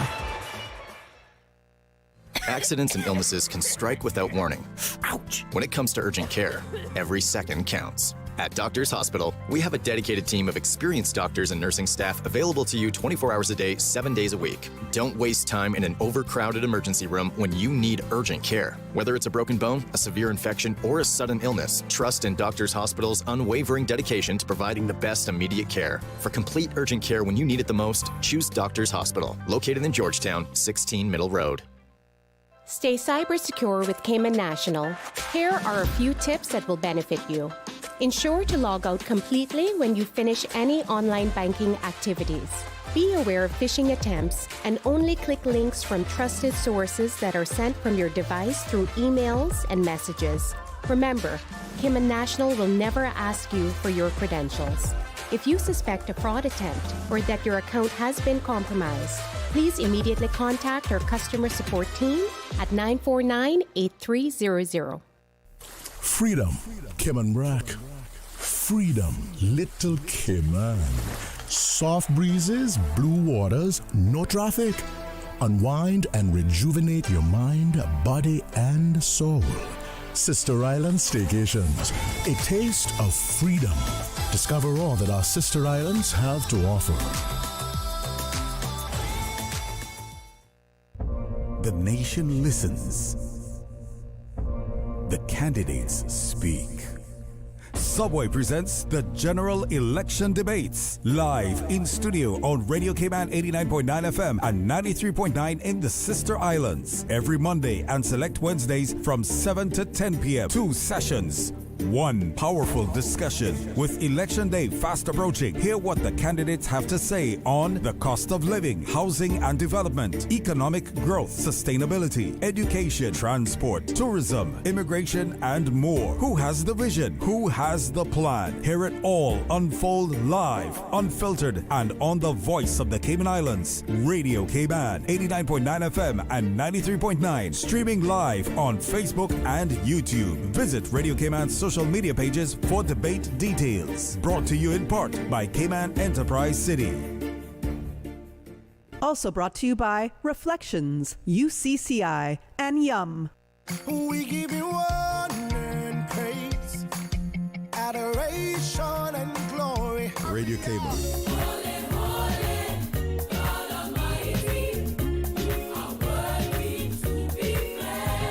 Praise time. Praise him, praise him. Come and let's praise the Lord. Come and let's praise the Lord. Praise him in the morning and in the evening. Oh, let's praise the Lord. Praise time in the morning. Praise him, praise him. Weekdays 6 to 6:30 a.m. Radio Cayman, waking you up. Rock my soul in the blues of my baby. Rock my soul in the blues of my baby. Praise time. I know he cares. He'll always be there. Oh, yeah. Praise him, praise him, praise him. Praise time. Set your clock for 6 a.m. or you will miss it. Radio Cayman's Talk Today.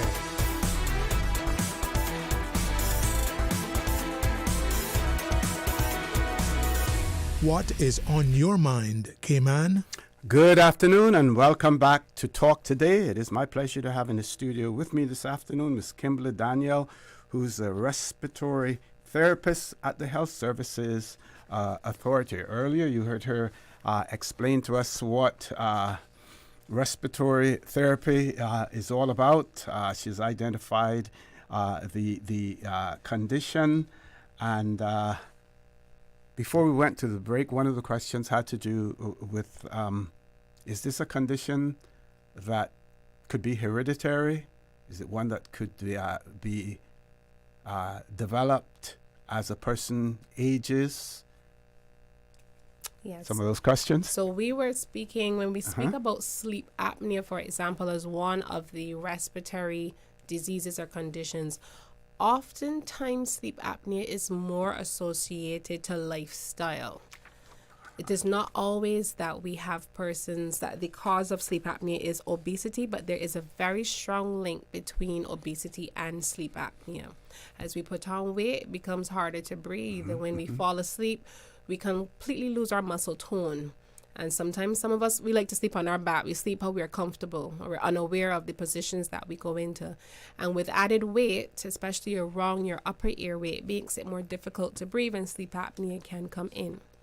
With some of our other respiratory conditions, asthma, COPD. COPD is often a lifestyle one as well, often associated to habits such as smoking or even occupational exposure.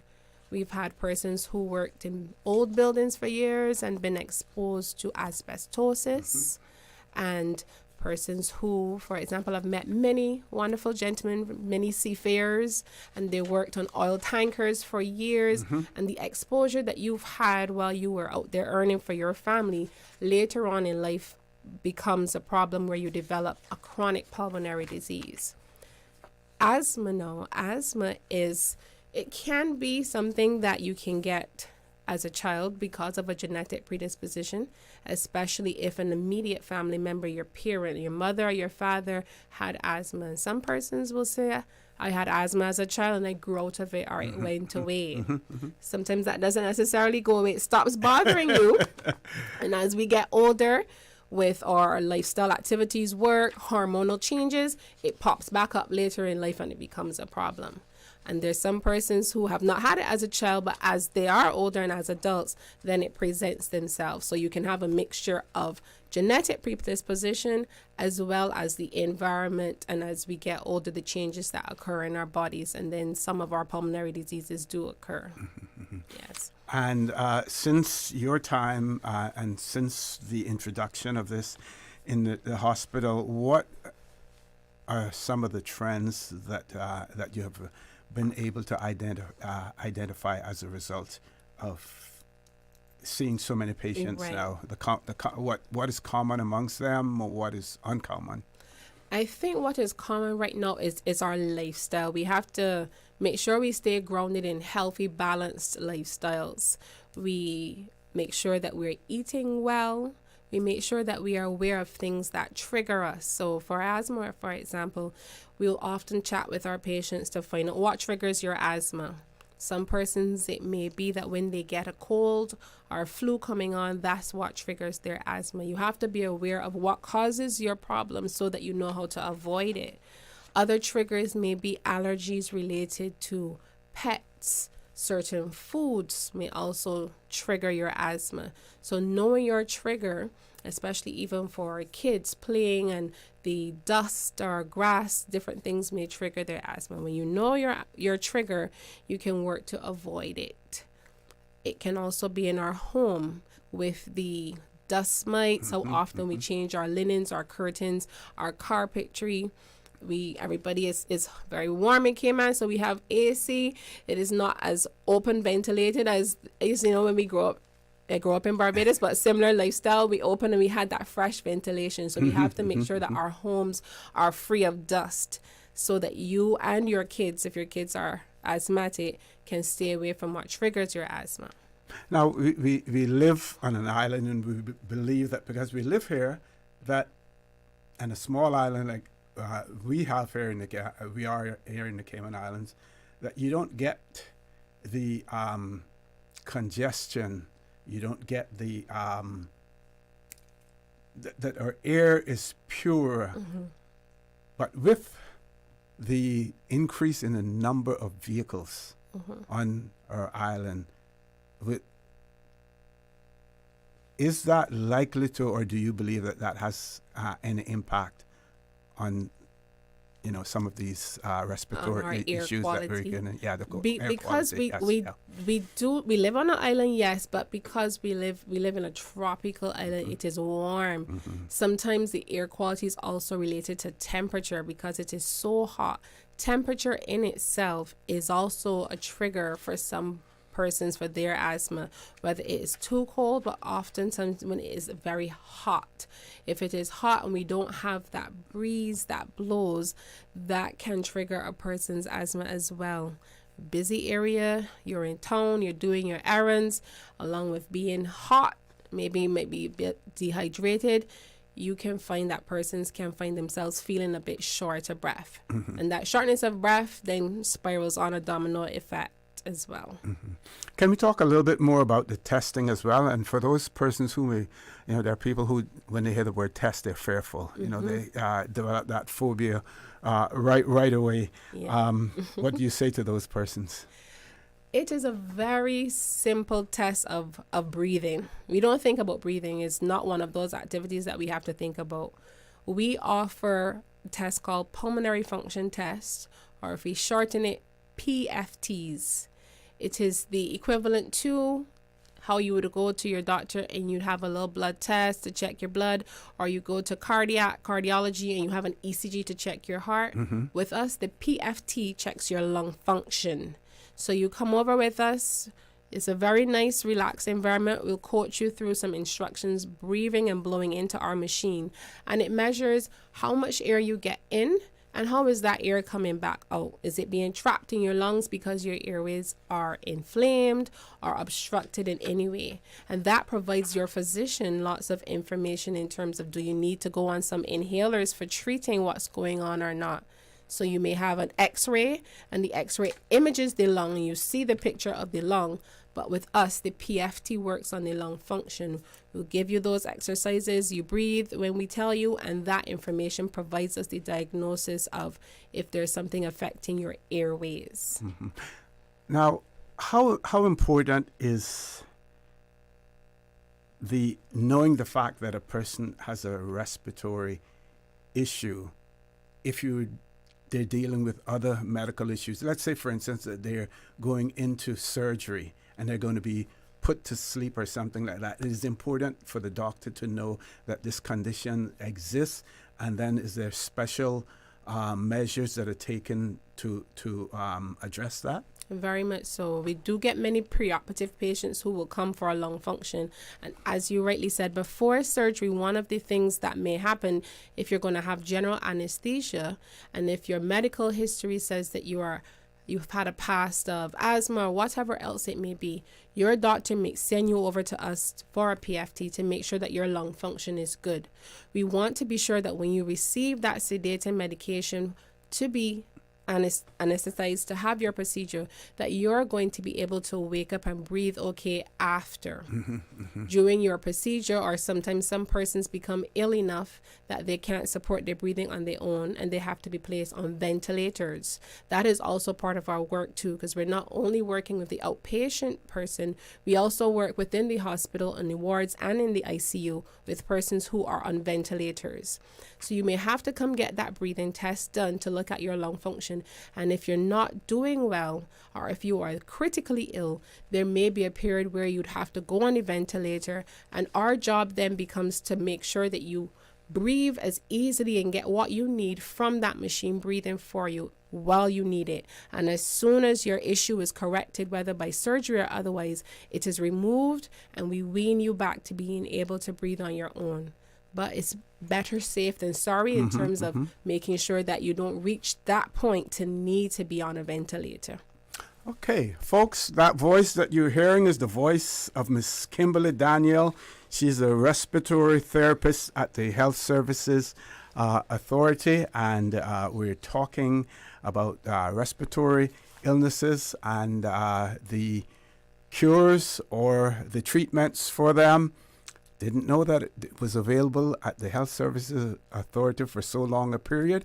And I probably, may represent a fair portion of the population who probably are not aware of it as well. And we can talk some more, about that. And we may want to talk a little bit about those persons who feel and who subscribe more to traditional forms of therapies and medication, and what do we say to them in relation to the old-time formulas that we may think work, or some that may actually work as well. So, folks, don't change that dial. Please stay tuned. Talk today. We'll be back shortly. If they are talking about us, living in your head rent-free all this time, we must be relevant. Radio Cayman since 1976. From Radio Cayman's newsroom, this is Headlines. The Headline News is brought to you by Kirk Market. With a look at your latest headlines, I'm Jeffy Ebanks. Rotary Central Cayman Islands held the 19th annual Dr. Bill Rudy Science Fair on the 5th of April, and it featured a record 97 projects from 130 students across 50 schools. President Brendan Lee highlighted science's role in global problem solving, while former winner and judge, molecular biologist China Ratubin, delivered the keynote speech at an awards banquet attended by 150 guests. Over $15,000 in cash and prizes were awarded, with support from Rotary Central members, 20 judges, and corporate sponsors Dart Minds Inspired, Health City Cayman Islands, and Consolidated Water. Visit rotarysciencefair.ky for a full list of winners. In regional news, Jamaica has seen a 35.9% drop in murders this year, with 191 recorded between the 1st of January and the 5th of April, compared to 298 last year. Shootings and injuries have also declined. Commissioner of Police Dr. Kevin Blake attributed the reduction to sustained efforts, marking the lowest murder rate in over 2 decades. However, 6 people were killed in 2 police confrontations on Monday in Westmoreland and St. James. Police recovered firearms at both scenes. So far, 93 people have been killed by police this year. In 2024, Jamaica recorded 1,141 murders, down from 1,393 in 2023. In Bahamas, John Campbell, a 57-year-old junior high school coach, faces 6 counts of unlawful sexual intercourse with a girl aged 14 and 15 between October 2024 and 2025. He appeared in court but did not enter a plea. The case has been adjourned until the 30th of June, and Campbell has been remanded into custody. That is your latest headlines. I'm Jevy Ebanks. www.radiocayman.gov.ky. Check out our social media pages: Facebook, YouTube, X, formerly Twitter, Radio Cayman Headline News.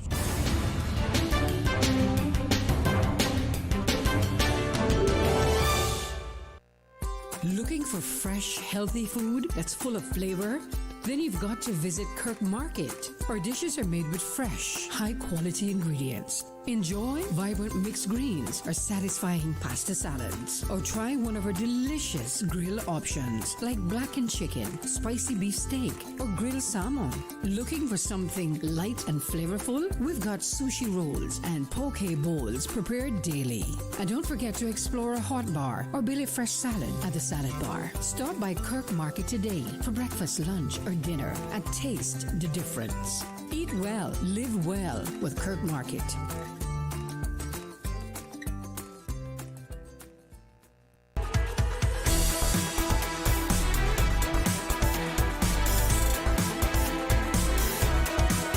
Radio Cayman Talk Today continues. Good afternoon and welcome back to Talk Today. In the studio with me, we have Nurse Kimberley Daniel, who's a respiratory therapist at the Health Services Authority. We want to talk a little bit about traditional cures, medicines that, when we didn't have, the type of unit that you have at the hospital, how did, people manage it, and then how does it compare to what we have today? And then we're going to talk about prevention and education to it as well. And before you start talking, I just want to remind our listeners, we are always talking about opportunities for Caymanians. Earlier, Ms. Daniel spoke to the fact that there are 2 persons now, therapists, operating this unit at the Health Services Authority. There's a need, for 1 more person. Again, an excellent opportunity for someone who wants to get into this field. Sometimes people get into an area because they have family members who suffer from certain things, and they say, well, I want to learn about that because I want to be able to help them, and I want to be able to help other families who are faced with those situations. So opportunities are out there. Just inquire, about it as well. We always complain, but when the opportunities are there, we need to take advantage of those opportunities as well. So my little editorial there. No problem. And I made the plug to say that we also service Cayman Brac and Little Cayman as well. Okay. So we have clinic once a month in Cayman Brac, and we have persons who may come over and visit from Little Cayman. So it is a good thing to think about to get into, because the need does exist, the demand is there, and the opportunity is there. HSA is a growing institution. We might need another person for now, but in a year or 2, we may have 5 or 10. So get out there and do your research, and you can definitely study, and the islands will definitely have a place for you. Certainly. Okay. So let's talk about the natural remedies and so forth. Yes. So as a child raised by her grandmother, I don't knock natural remedies, but also as a clinical professional, they have to go hand in hand. Our natural remedies, especially during COVID, we saw a lot of that coming up, where persons believe in our mixtures, our cocktails of ginger and garlic, and these natural foods and remedies. Sometimes it is teas or bushes that we may boil and use. They do have therapeutic value. The challenge is we don't always know what and how strong to go for. Grandparents and great-grandparents, they kind of knew how to just make the right mixture. These things, I would say you can use your natural remedies, and they often boost your immunity. So ginger is good, it's anti-inflammatory. You can continue to have that in your diet, your turmeric and your garlic. However, if you've been diagnosed, if you come to us, for example, and you have your PFT test done, or whatever evaluation, whatever other comorbidity, diabetes, hypertension, you may be started on medication. I would say to persons out there, continue to use the medication that the doctor has prescribed for you as prescribed. And you can discuss with your doctor your diet. You know, I like to use my ginger, I like to use my turmeric. We would discourage persons not using their medication to strictly use just the bushes or teas. You can use them, but use them in moderation because they do help with your immune support, your immune system. But if you're diagnosed, sometimes it is past, you can't prevent it anymore. The problem exists and you have to face, how do I treat it?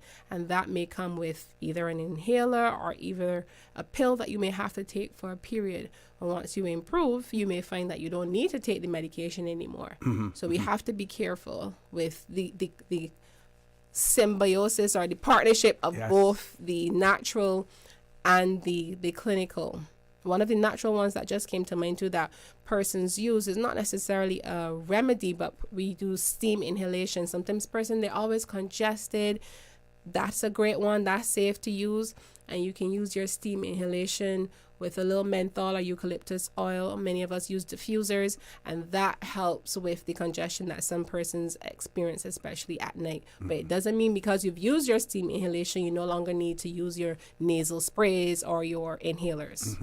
And how do you, infants who are unable to tell you what they're experiencing, what sort of testing or what sort of monitoring do you go through to identify these things at an early stage in infants? Right. So we work with, we spoke about, most of what we spoke about was our adult population. But we also work with pediatrics, and we also work and assist the neonatal or NICU, the neonatal ICU. Neonatal aspects will be for advanced respiratory support, where you're on a ventilator, the baby was premature, and you needed to have a bit of support for the first few days of baby's life. Those aspects do exist that we work along with our excellent nursing staff there to support them. In the pediatric department, from the age of about 6 years old, there are a few very, very intelligent youngsters that come to us before 6 who can get our test done. But at least from about 6 years old and up, they can come in with us and they still can qualify to have the PFT test done. It is always tricky with kids. Your lungs, as your body is still growing, and the diagnosis of, for example, asthma is often tricky because of the overlap with asthma and allergy. Okay. Many things cause respiratory symptoms, but it may not be a respiratory disease. And when I say that, I'm thinking about, for example, our cardiac population. Sometimes persons may develop something called CHF, congestive heart failure, and your heart doesn't pump like it should. You can get a bit of fluid backing up in your lungs, and you find that you're short of breath or you're a little wheezy. And some persons may come and they say, you know, I'm not breathing properly, or they're concerned about that. But so many things can affect your breathing, but may not necessarily be related to your lungs. But if we have the pediatric population, to get back on that, some kids we do get from 6 years old and up that do come for the test. If they're younger, we often use small devices you may encounter at your GP as well as in the emergency department called peak flows. And we have you blow into it. And we have you monitor it for a few days and keep track of your score. And that provides a lot of information. So we can make it simpler for our younger kids and the younger population. Okay. So how can we, as the patient,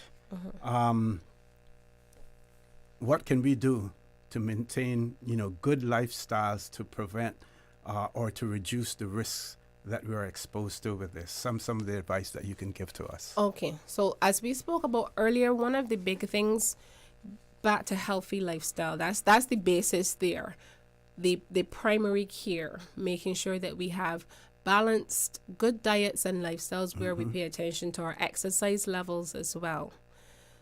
From there, if, however, because of genetic predisposition or you're just some person that developed a respiratory disease, the next thing would be if you've been started on any type of medication, our medication is often an inhaled route, And sometimes persons have challenges with the different types of inhalers and how to take them correctly. So managing your system will be making sure that you're taking your inhaler as prescribed and with the correct technique. And when you come in to see us, as well as when you get your medication at the doctor and the pharmacy, sometimes they will show you the steps to go through. And we go through how to take the inhaler depending on the type. Because if you use it wrong, the medication does not reach your lungs and your airways. It may just stay in your mouth or your throat, and you've not been getting the treatment that you need to get. So the next step, if you do have a respiratory disease, is are you taking your inhalers correctly, and are you taking them as they should? Some persons, as soon as they feel better, they decide to have for a particular length of time because how the mechanism it works in your body. So we want you to stick to that routine. You have your follow-up, you may be re-evaluated, and then the decision is made, do you still need it or not? Okay. Now, recently we had some students from one of the schools, and they were actually going to have a march against vaping. So vaping, smoking, and things of that nature, those are things that, people should avoid if they want to maintain a healthy lifestyle. A healthy lifestyle, yes, indeed. It is a fad. I'm not sure if it is as popular as it was, but people would figure, it is safer than smoking, and it is not. Vaping puts you at risk of something called VILI, where you have induced lung injury, because the vape can cause inflammation within the airway. Things that we inhale, we have deposition of the particles or the chemicals that are within that mixture. They stick to the lungs, they don't move, they stick in our airways. And our bodies are created so majestically by God. When a foreign substance stays in our body, our immune system kicks in. We will then develop symptoms that could resemble pneumonia because we're trying to attack this foreign substance that we've introduced to our body. Yes. So it looks good. It may take time, but over time and consistent bad habits, these changes can affect our airways. And oftentimes the damage is irreparable. And you come in for your test and you find that you can't get your breath as you should. Our testing is all based on standards for a person depending on your gender, your race, your age, and your height. And then you don't meet your targets, but it's because of bad lifestyle practices such as vaping that have caused injury over time. And some persons are more reactive than others, that as soon as they start with the habit, they start to feel the symptoms, the shortness of breath that can happen, and realizing that they're unable to do activities that they could do before without developing shortness of breath. So I definitely go against the switching from smoking to vaping. Is no better. Yeah. Advice to parents who have children that suffer from asthma. Okay. My advice would be, make sure your kids' inhalers, make sure they know how to use their inhaler correctly. As I've said, depending on the type of inhaler, there are different techniques. Make sure your kids' inhaler, if it's a rescue inhaler, it goes everywhere with them. That means to school. That means the teacher needs to know. And possibly the principal or the office, they need to be aware that my child has asthma. And at a particular time, if exposed to A, B, or C, or before PE, sometimes we don't have triggers by a substance, but we have triggers by activity. And it's playtime, and after playtime, you find the child comes back and they're unwell. So have the chat with the child's teachers to make them aware that your child suffers from this condition, and to keep in control of it, they have the inhaler. That is what I would say, and avoid the triggers for the child. Oftentimes, we love our pets. Everyone has our cute fur babies. Sometimes that pet in the home or in the bed, you may have to limit the exposure, not have the pet sleep with the child if it's been shown that their trigger is pet dander, and they can stay in the home, but they can stay in another room that you keep just for them and not have them in the bed with the child. So it will go on a case-by-case basis to what is your child's trigger, but learn your child's triggers, do your best to have them avoided, and the inhalers and the correct technique, and make sure that they have them with them. So you should always have that plan. You create that plan. Because when you come to see your doctor, they create what is called an action plan with you. When you are feeling well, how do you respond? When you're not feeling well and you have a bit of cough, what should you do? And when do you need to seek medical attention? Okay, Nurse Daniel, we're going to take our last commercial break. When we return, we want to again talk about how can individuals access this service at the Health Services Authority, and anything that you have said that warrants repetition that you may want to re-emphasize. We want to give you an opportunity to do that as well. Folks, please stay tuned. Talk Today. We'll be back shortly. Subway and Oreo has changed the dessert game. Introducing the Oreo footlong cookie, a full 12 inches of chocolatey, creamy goodness. It's big, it's bold, and it's here for a limited time. Perfect for sharing or not. We won't judge. Want it fast? Order ahead with the Subway Cayman Islands app for quick pickup and earn loyalty points, or get it delivered straight to your door with Bento and Let's Eat. Don't wait. Treat yourself today. The Oreo footlong cookie is calling your name. Subway. Eat fresh. Snack sweet. Easter vacation is just around the corner, and Cayman Airways has added multiple extra flights to some of your favorite destinations, some of mine too. Look here, they got seats available now for booking on extra Easter flights between Grand Cayman and Kingston, La Ceiba, Miami, Cayman Brac, Little Cayman, and you can even catch a non-stop flight to Montego Bay for Easter. Check it out. You can visit CaymanAirways.com, contact a local travel agent, or call Cayman Airways Reservations on 949-2311. And don't wait too long though, because these extra Easter seats always sell fast. Be sure to add your Sir Turtle Rewards number to your booking so you can earn more miles for more free trips this year. Well, I know where I'm going. I'll see you on board a uniquely Caymanian airline for Easter. Stay cyber secure with Cayman National. Protect your computers and mobile devices with security software to defend against cyber attacks through viruses, malware, and other online threats. Be aware of unsecure Wi-Fi connections when in public. If you need to access your online banking or sensitive information on your mobile devices, try disabling the Wi-Fi and switching to data from your mobile network. If you suspect a fraud attempt, please contact our customer support team at 949-8300.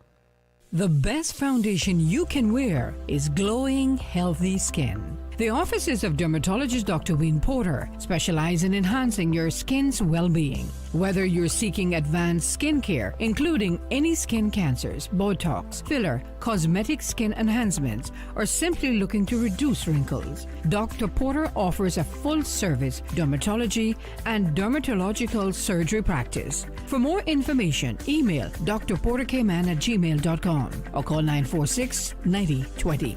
That is 946-9020.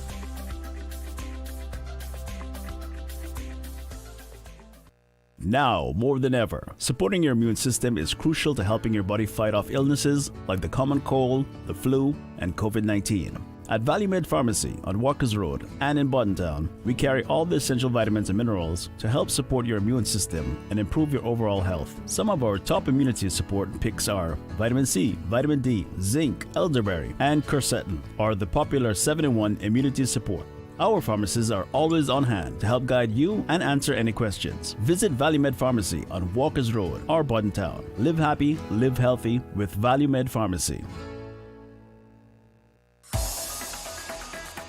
Radio Cayman's Talk Today.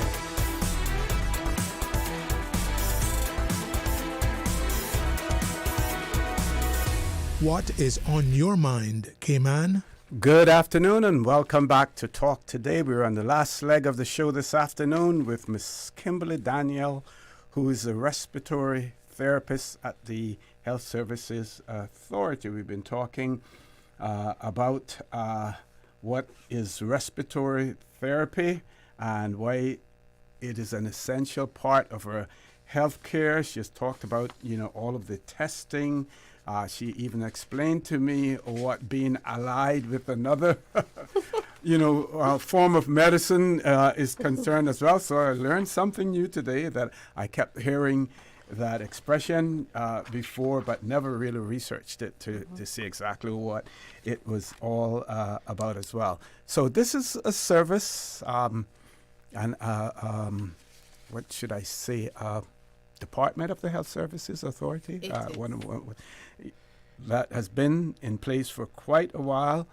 Some of you may know about it, some of you may not know about it. So we're going to ask Ms. Daniel to tell us how people can access respiratory therapist services at the Health Services Authority, whether or not you need a referral, or if you have just an inkling that you have a particular problem, or maybe another doctor has said to you, you need to look into this. Tell us, how can a person access the Health Services Authority for this service? Yes.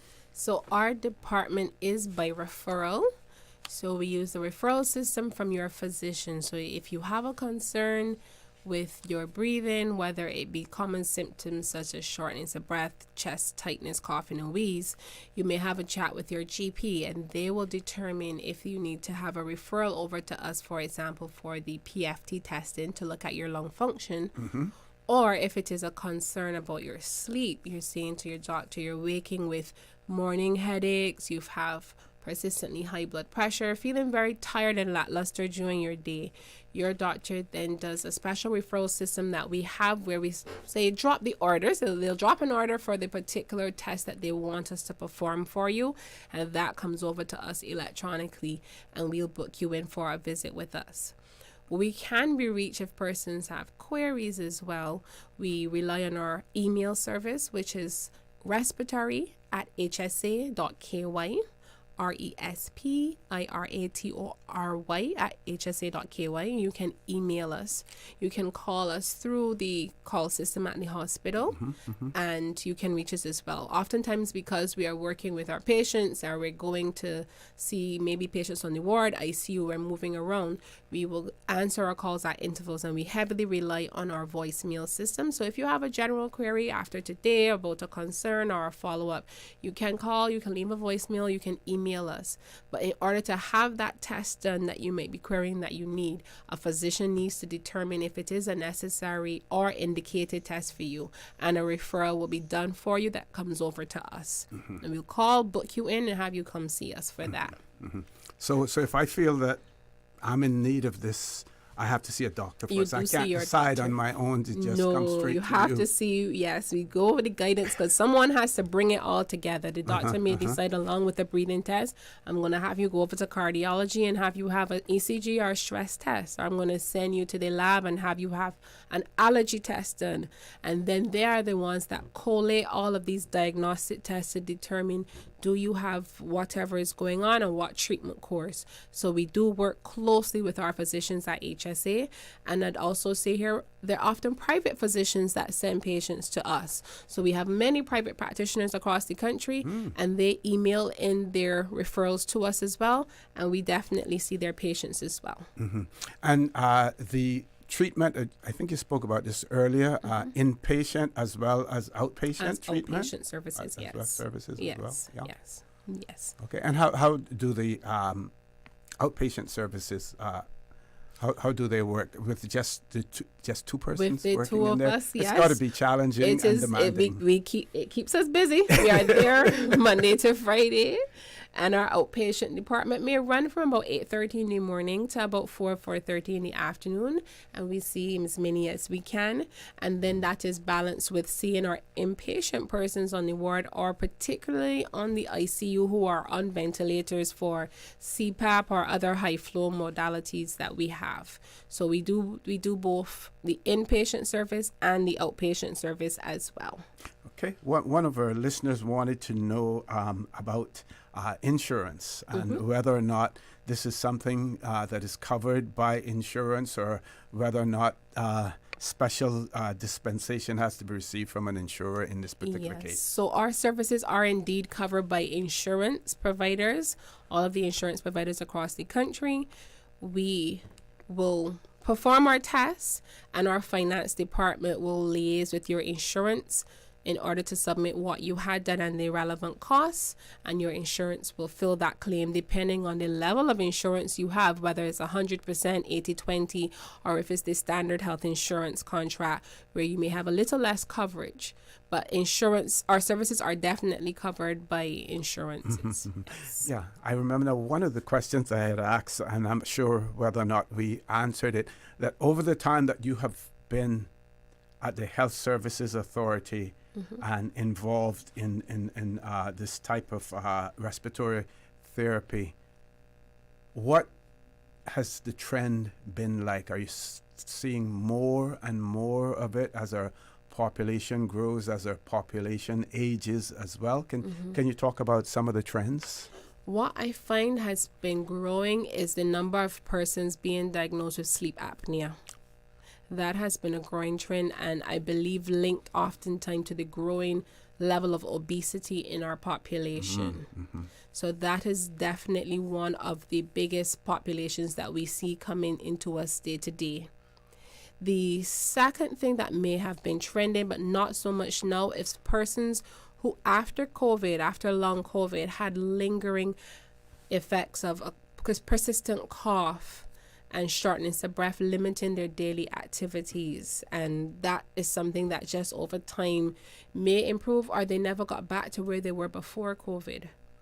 Recently coming off of the flu season, and we had a lot of persons who instead of flu also had RSV, and it left them with a lingering cough, this persistent troubling cough. What's RSV? Respiratory syncytial virus. Okay. Yeah, so we had a number of persons, not just in Cayman, but it was very popular across the world and in North America. Everybody's traveling and coming to visit, and this virus was very common, I'd say, around October, November of last year and into our Christmas season, leaving persons with very persistent cough and phlegm production. So we did get a number of persons from COVID into flu with the persistent cough, and that was an increasing trend that we see. And you may refer to us for the breathing test, like I said, or for a period have to be on some of those inhalers to help with those symptoms. Okay, one more time. Persons want to contact your department. How do they go about it? Despite the fact that they have to be referred, but they may have know questions that they themselves may have, and I'm sure that you would be more than happy to assist in that area. So contact for us can be made through primarily our email service, which is to the respiratory at hsa.ky. respiratory@hsa.ky. You can email questions about what you've experienced, or you're wondering and you need a little guidance about what next. You can email us. You can also call us through our calling service. At the HSA, the call center can direct you to our department, and if you don't get an answer from us at that point in time, I'd say leave a voicemail, and at intervals we will clear those voicemails and get back with you and have a chat about how we can help you. Okay, well, I want to say on behalf of Radio Cayman, the people of the Cayman Islands, we want to thank all of you at the Health Services Authority who do such an amazing job in either keeping the people of the Cayman Islands healthy or dealing with the health issues that they have as well. Sometimes we know that can be a thankless job because a person may have one bad experience and they paint everyone with a broad brush then, but we know the valuable service that is performed at the Health Services Authority, and many people testify to that as well. Residents as well as foreigners who come to the islands and end up being treated as well. So again, we want to thank you very much, folks. That is it for Talk Today this afternoon. I welcome you to join me tomorrow morning on For the Record at 7:30 as well. And as usual, we ask the good Lord to continue to bless these three beautiful, wonderful Cayman Islands.